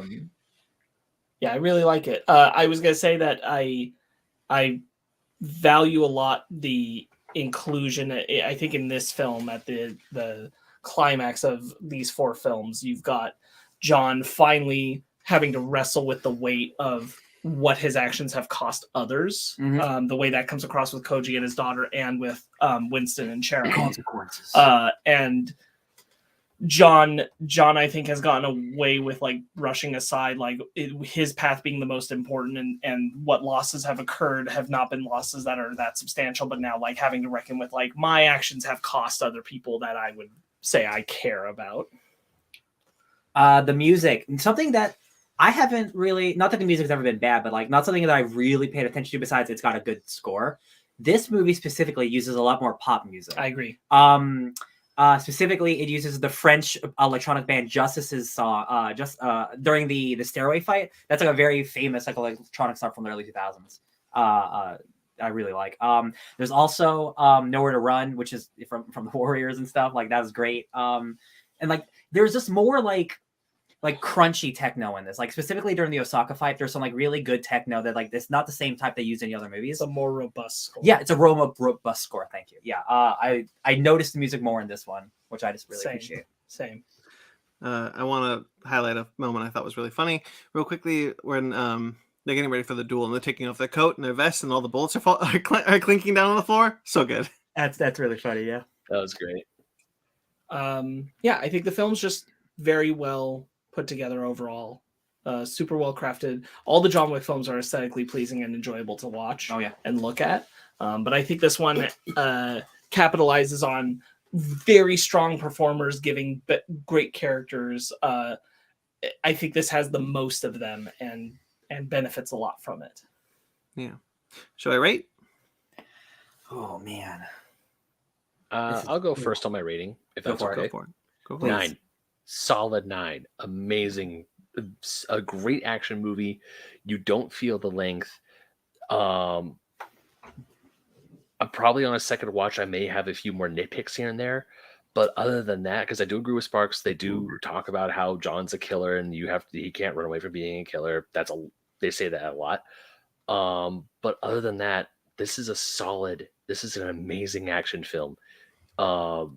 It's a fun time. If you love action movies, this is a really solid and a really great just stamp on John Wick. So solid 9. I will give it a 9.5. Love it. Love it. Love it. It's again, I just watched it yesterday, but I definitely like it more than 1 and 3. 2 is like the gold standard, but like this movie's doing so much more in a variety of ways. Like with enough time, I think this might be my favorite one and the best one, I think. But time I need more time. I say 10. Yeah. 10? Hell yeah. It's a 10. All right. And you even had a negative you wanted to bring up. It's interesting. You even specifically said a negative in the beginning. Yeah, but I mean, like, I think that is a minor problem in this film and a major problem of the franchise. Like when you watch them all closer together, it really stands out. I think when you watch them further apart from each other, it's much less problematic. And I think in this movie, only once would it have bothered me. Because I watched all 3 the days beforehand, I was like, yo, like what? This is a lot of this kind of, but like as a singular film, yeah, I don't think it's as big of a problem. Okay, I'm going to roll a D20 to know what my score is. Did you hear? Brandon has given it a 20. A 20, friends. No, this is 6. No, it's a 9. There we go. It's a 9. I would have been. Rank I would have laughed Rank if it was the a John nat Wick 20. films. Rank them. 2, 4, 1, 3. If you gun to my head right now, 4, 2, 1, 3. Yeah. Gun to my head. Yeah, I think right now I'm pretty confident it's a 4-2-1-3. It's been a long time since I've seen 1 and 2, but I think I liked 1 a little bit more. But once again, it's been a long time since I last seen them. I think I would go 4 is up there. 4 is either number 1 or number 2. 3 is on the bottom. So 1 and 2 would be fighting for 2nd and 3rd. Yeah. All right. Shall we go into our book club? Yes, because I gotta go to bed.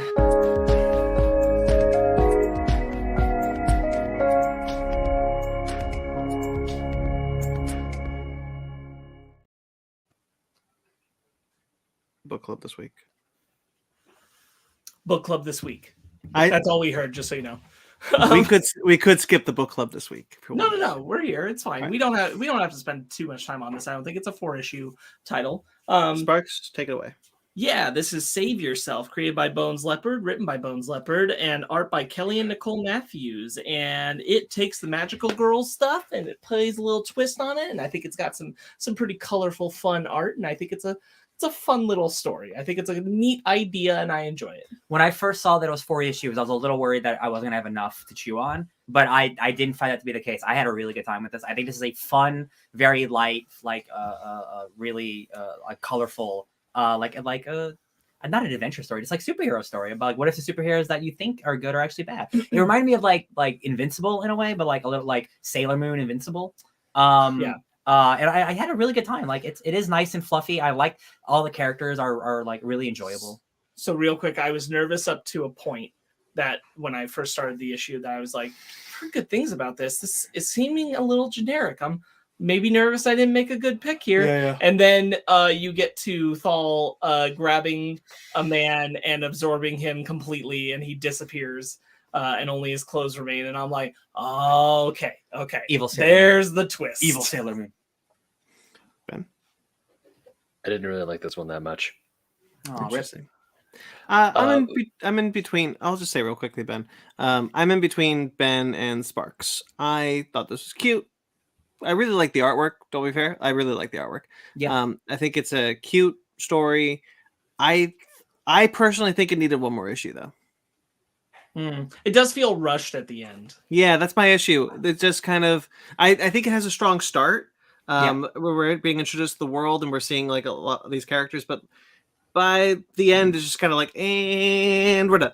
To be honest with you, like for Gigi and Sean? No.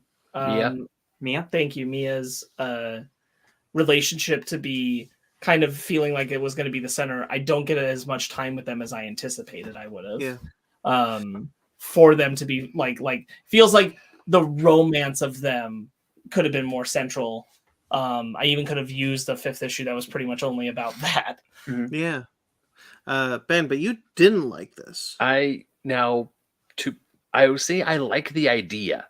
Mm-hmm. I think the idea of it's really good. I agree with you, Sparks. Like when that one magical girl absorbs the dude right in front of Gigi, I was like, okay, sweet. So they're actually the bad guys. I don't know what it was, but when I was reading this, I just felt the writing was bad.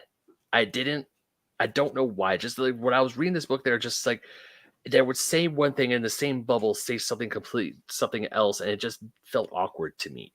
I do like the art, but I did at points I thought the art was just the characters and everything else was bland. There was nothing. I mean, I get the focus is supposed to be on the characters. I do like. Actually, that's fair. That's fair. The spaceship specifically isn't very detailed when we see it. Yeah, I do like the designs of the characters. I do like especially not Gia, Mimi, not Mimi, Mia. There we go. Mia's transformation. I think I like how she's this axolotl dragon. But we only really get to see her and a hologram of one of her sisters, and then one other fight. I don't know. I feel, and also I do agree that the length, 4 issues, cool, short, sweet, let's go. But then we get to the end, I was like, what has happened here? What's going on? Honestly, I don't think this needed 5 issues. I feel like this needed 6. This felt. I think it would have overstayed its welcome at 6. I disagree. I felt like a 6 issue, like an issue in the middle while Gigi and Mia are going to do a mission together that explores the relationship. I felt that would have benefited from it, and also a 6 issue where half of it is this grand climactic battle and the rest of it is them setting the stage for diplomatic relations with the Galactic Federation. It just, while I do like how short it was, it just felt rushed to me. I do think the idea is good, though. I like the idea, but the execution just did not land for me at all. I don't have it pulled up on my phone because honestly, when I was done reading it, I had other stuff to take care of, and I was like, cool, I read this, and now I'm gonna go focus on my other things. And I'll sell that. I know there's like multiple times when I was reading this, like this just doesn't feel like it's good writing, or maybe the writer was rushed. I'm not saying they're a bad writer. Whoever, I'm not saying Bones is a bad writer. It's just that this is the one title that I don't know. It just I'll tell you. So this also isn't really the type of book for you. Also, Ben, I don't think. I think this is a different demographic than what you would generally read. This being, a queer Sailor Moon indie comic book. That's not to say you're not right. There is some. He likes Sailor Moon. Yeah, that's true. You do like Sailor Moon. But also, I would I also think the Sailor Moon dialogue is also really cheesy and very anime and twee, which is a very modern. Yeah, word. I would say no offense in any places, but I wouldn't say that the writing here is any more off or same of character kind of basis of what you're saying, Ben, than the Sonic comics. Yeah, you just have built-in IP appreciation that I think makes that more acceptable to you. Yeah, I don't want to harp on Ben too much, but I also kind of agree that I didn't find the dialogue to be. I found the dialogue to actually be kind of cute and charming. It's light and breezy. Yeah. But there was just moments in the dialogue. If I had it pulled up, I can show you a thing. I can give you an example. But it wasn't throughout the whole book. I thought the dialogue was bad. It was just certain parts. It just felt awkward to me. I would read one sentence, and the next sentence I would read from in the same bubble just felt that's weird. But I do get what you guys are saying. I do get what you guys are. I do understand what you guys are saying. And maybe when I read other books, I'm like, okay, this is the example I was trying to get at, or okay, I could see where they're coming from. But other than that, this book just didn't really connect. So Sparks, I think, mentioned the relationship being the center. I actually really enjoy how this book starts with where the two of them. Oh no, I have to sneeze. Bless you. I'm sorry, I didn't pause in time. Chance encounter, love. Yeah, I think that's kind of cute. That kind of cute meet they have. I think the kiss they first share, and then the two of them being like, I kind of liked it. Yeah, it's cute. I think that's cute, and they're really again. I'm going to say cute and charming a lot because I think that's really all this book is. Here's something I will say, just with that panel I pulled up, and then the panel that's the one where Fall kills the dude, and you can see at the top that it's got all the different bubbles of what's happening. I will say that the paneling in the art gets more generic as the issues go on. The first issue starts very strong with a lot of dynamic choices, and it gets pretty plain in its art style and paneling when we get to issues 3 and 4. I noticed that as well. And I wish that it had the visionary stuff that I feel was very strong in the first issue. I mean, more than anything, I just kind of feel like the book just runs out of steam by the end. But I do think the beginning is strong, and if it hadn't run out of steam, I actually think this could have been really good. I do agree. Now that we're talking about it, the last issue isn't as strong, but I really like the first 3 issues a lot. I think they are fun. I do really like the art quite a bit. I really like the idea of the planet Earth worshiping the people that is slowly killing them. I think that is a fun idea, and having to reveal that to the entire world, and at the end, some people don't even believe that. I like that, and I like that the trauma of it in relation to the death of her brother, how that makes Gigi feel when she gets back and she's like, we bought all this merch, he was a fan, and we're gonna burn it, and how horrible this is, and his death wasn't this accident that we've been trying to grieve through, but this purposeful killing thing. And to be honest, I felt like the weight of that trauma didn't carry into the end of the story, but I did like that whole sequence when they find that out and she goes home and all this stuff. I really like Ceph's right hand guy, the orange shark salamander looking guy. Yeah, I like I him love too. him. I love him. I think he's funny. I think Yeah. he's sweet. I think he like you feel like he would come off like a Gantu from Lilo and Yeah. Stitch, but he's much more like kind than that. And I like just the level of acknowledging like our systems don't work as well as we wish they would.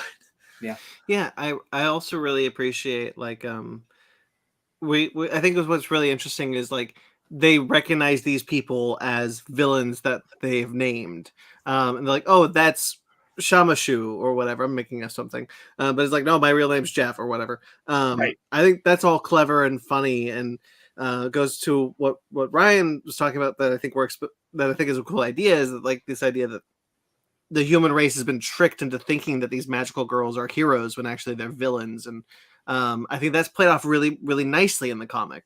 They also especially in the have this really damning line where the sisters are debating it later in the second to last issue, and they're saying like this is the way things have always been. Our parents did it this way and their parents before them. If it was bad, then someone would have stopped us already. Sure. Yeah. Which is like exactly what's happening right now. Like it's that like deception of how they've committed themselves into the idea of what they do is natural and okay. Just again highlighting our captain guy when he sends them back. He's like, this is probably going to leave a burn mark on your floor.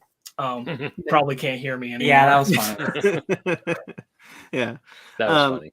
I think there's some good humor in this book. Honestly, I think it's cute and it was- charming. Take a drink yeah, every time I say that. No, it was a good. I think that's a what good it's fun designed read. to be. I think it's designed to be like it's obviously designed to be queer and identity friendly, and just get some more representation out there in a general sense into a comic book.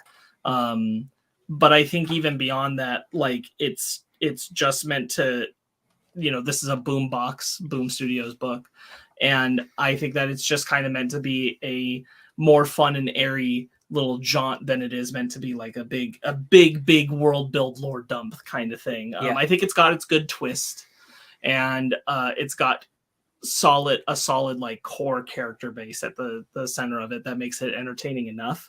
I'm not saying like, oh, it's an incredible book or it's an amazing book or a perfect book, but I think it's for going for what it is. I think it nails most of the style of what it wants to be. I agree. Yeah. I'm gonna roll a d20 to say what I think about it. Kidding. I'm done with that joke. All right, that'll do it. Save that joke for next week, Brandon. Oh yeah. So that'll do it. Sparks, That'll anything do it. else?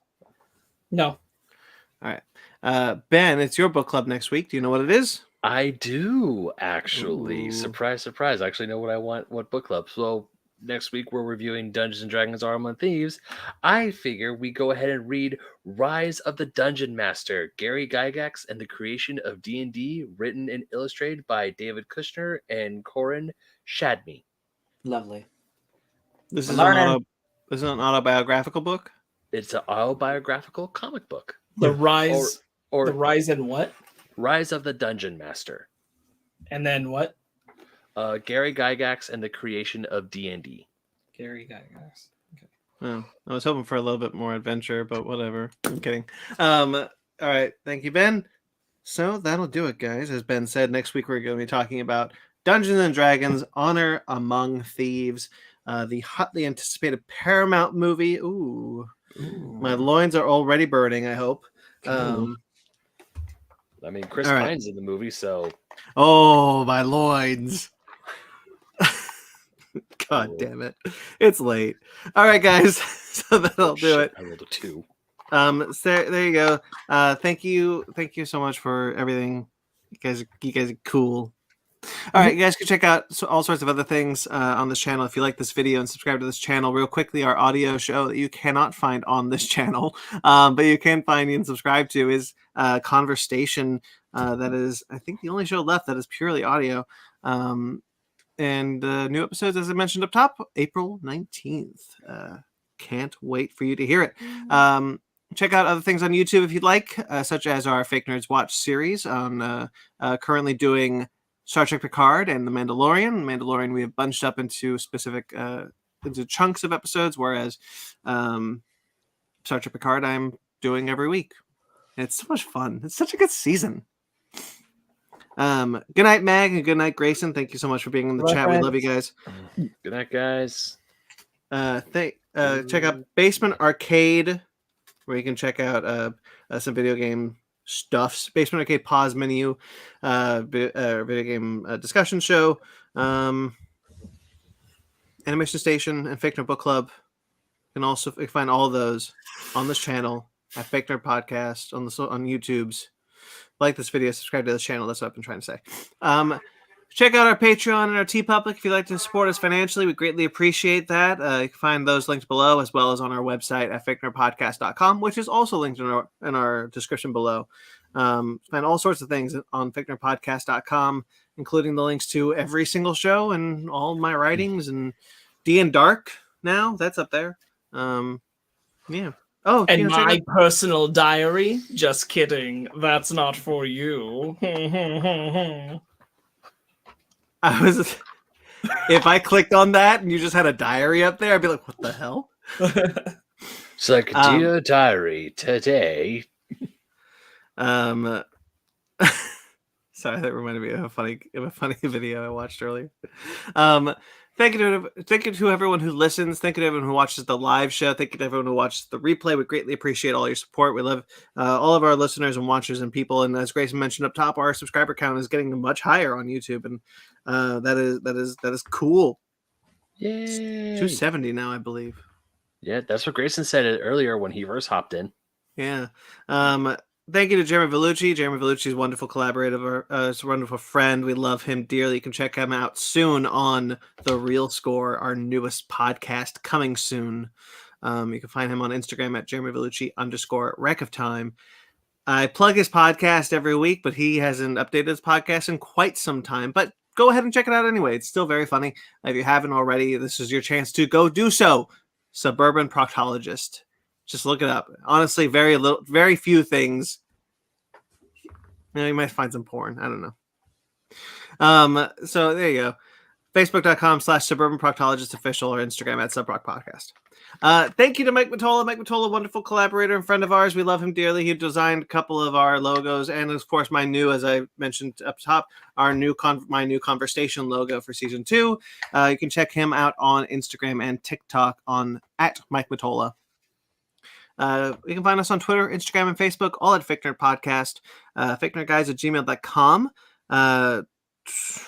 FakeNerdGuys@gmail.com. I got twisted up for a second. I'm at BT McClure on Instagram and Twitter. You can also find my writings at CBR.com, KaijuRamenMedia.com, and AtomicGeekdom.com. Ben. You can find me on the internet at BenMagnet27, Instagram, Twitter, TikTok, which is essentially me taking the biggest sigh of the relief that the love of my life said yes to marry me and mentally preparing myself to dive into the hellscape that is planning a wedding. Yes, you can find me on Instagram, Twitter, TikTok, BenMagnet27, everywhere. You can also find me writing for Old School Gamer Magazine, Fusion Gaming Magazine, GoNintendo.com, and as Brian mentioned earlier, I play Mary Frankenstein in D and Dark, which is linked down below and on the FNP website. Ryan. You could find me running to the bathroom because I've been having to go for the last hour at DJ Tony Snark 616. Goodbye. Sparks. You can find me working on drafting my pitch for a Predator versus Pirates comic at Sparks Witty on Instagram, Twitter, SPARKZ Witty. Subscribe to us on iTunes, Stitcher, Google Play, TuneIn, Spotify, iHeartRadio, Amazon Music and Podcast, and Pandora. Rate and review wherever you get us. We greatly appreciate it. Like this video, subscribe to this channel. Until next time you see us, guys, stay fake nerds.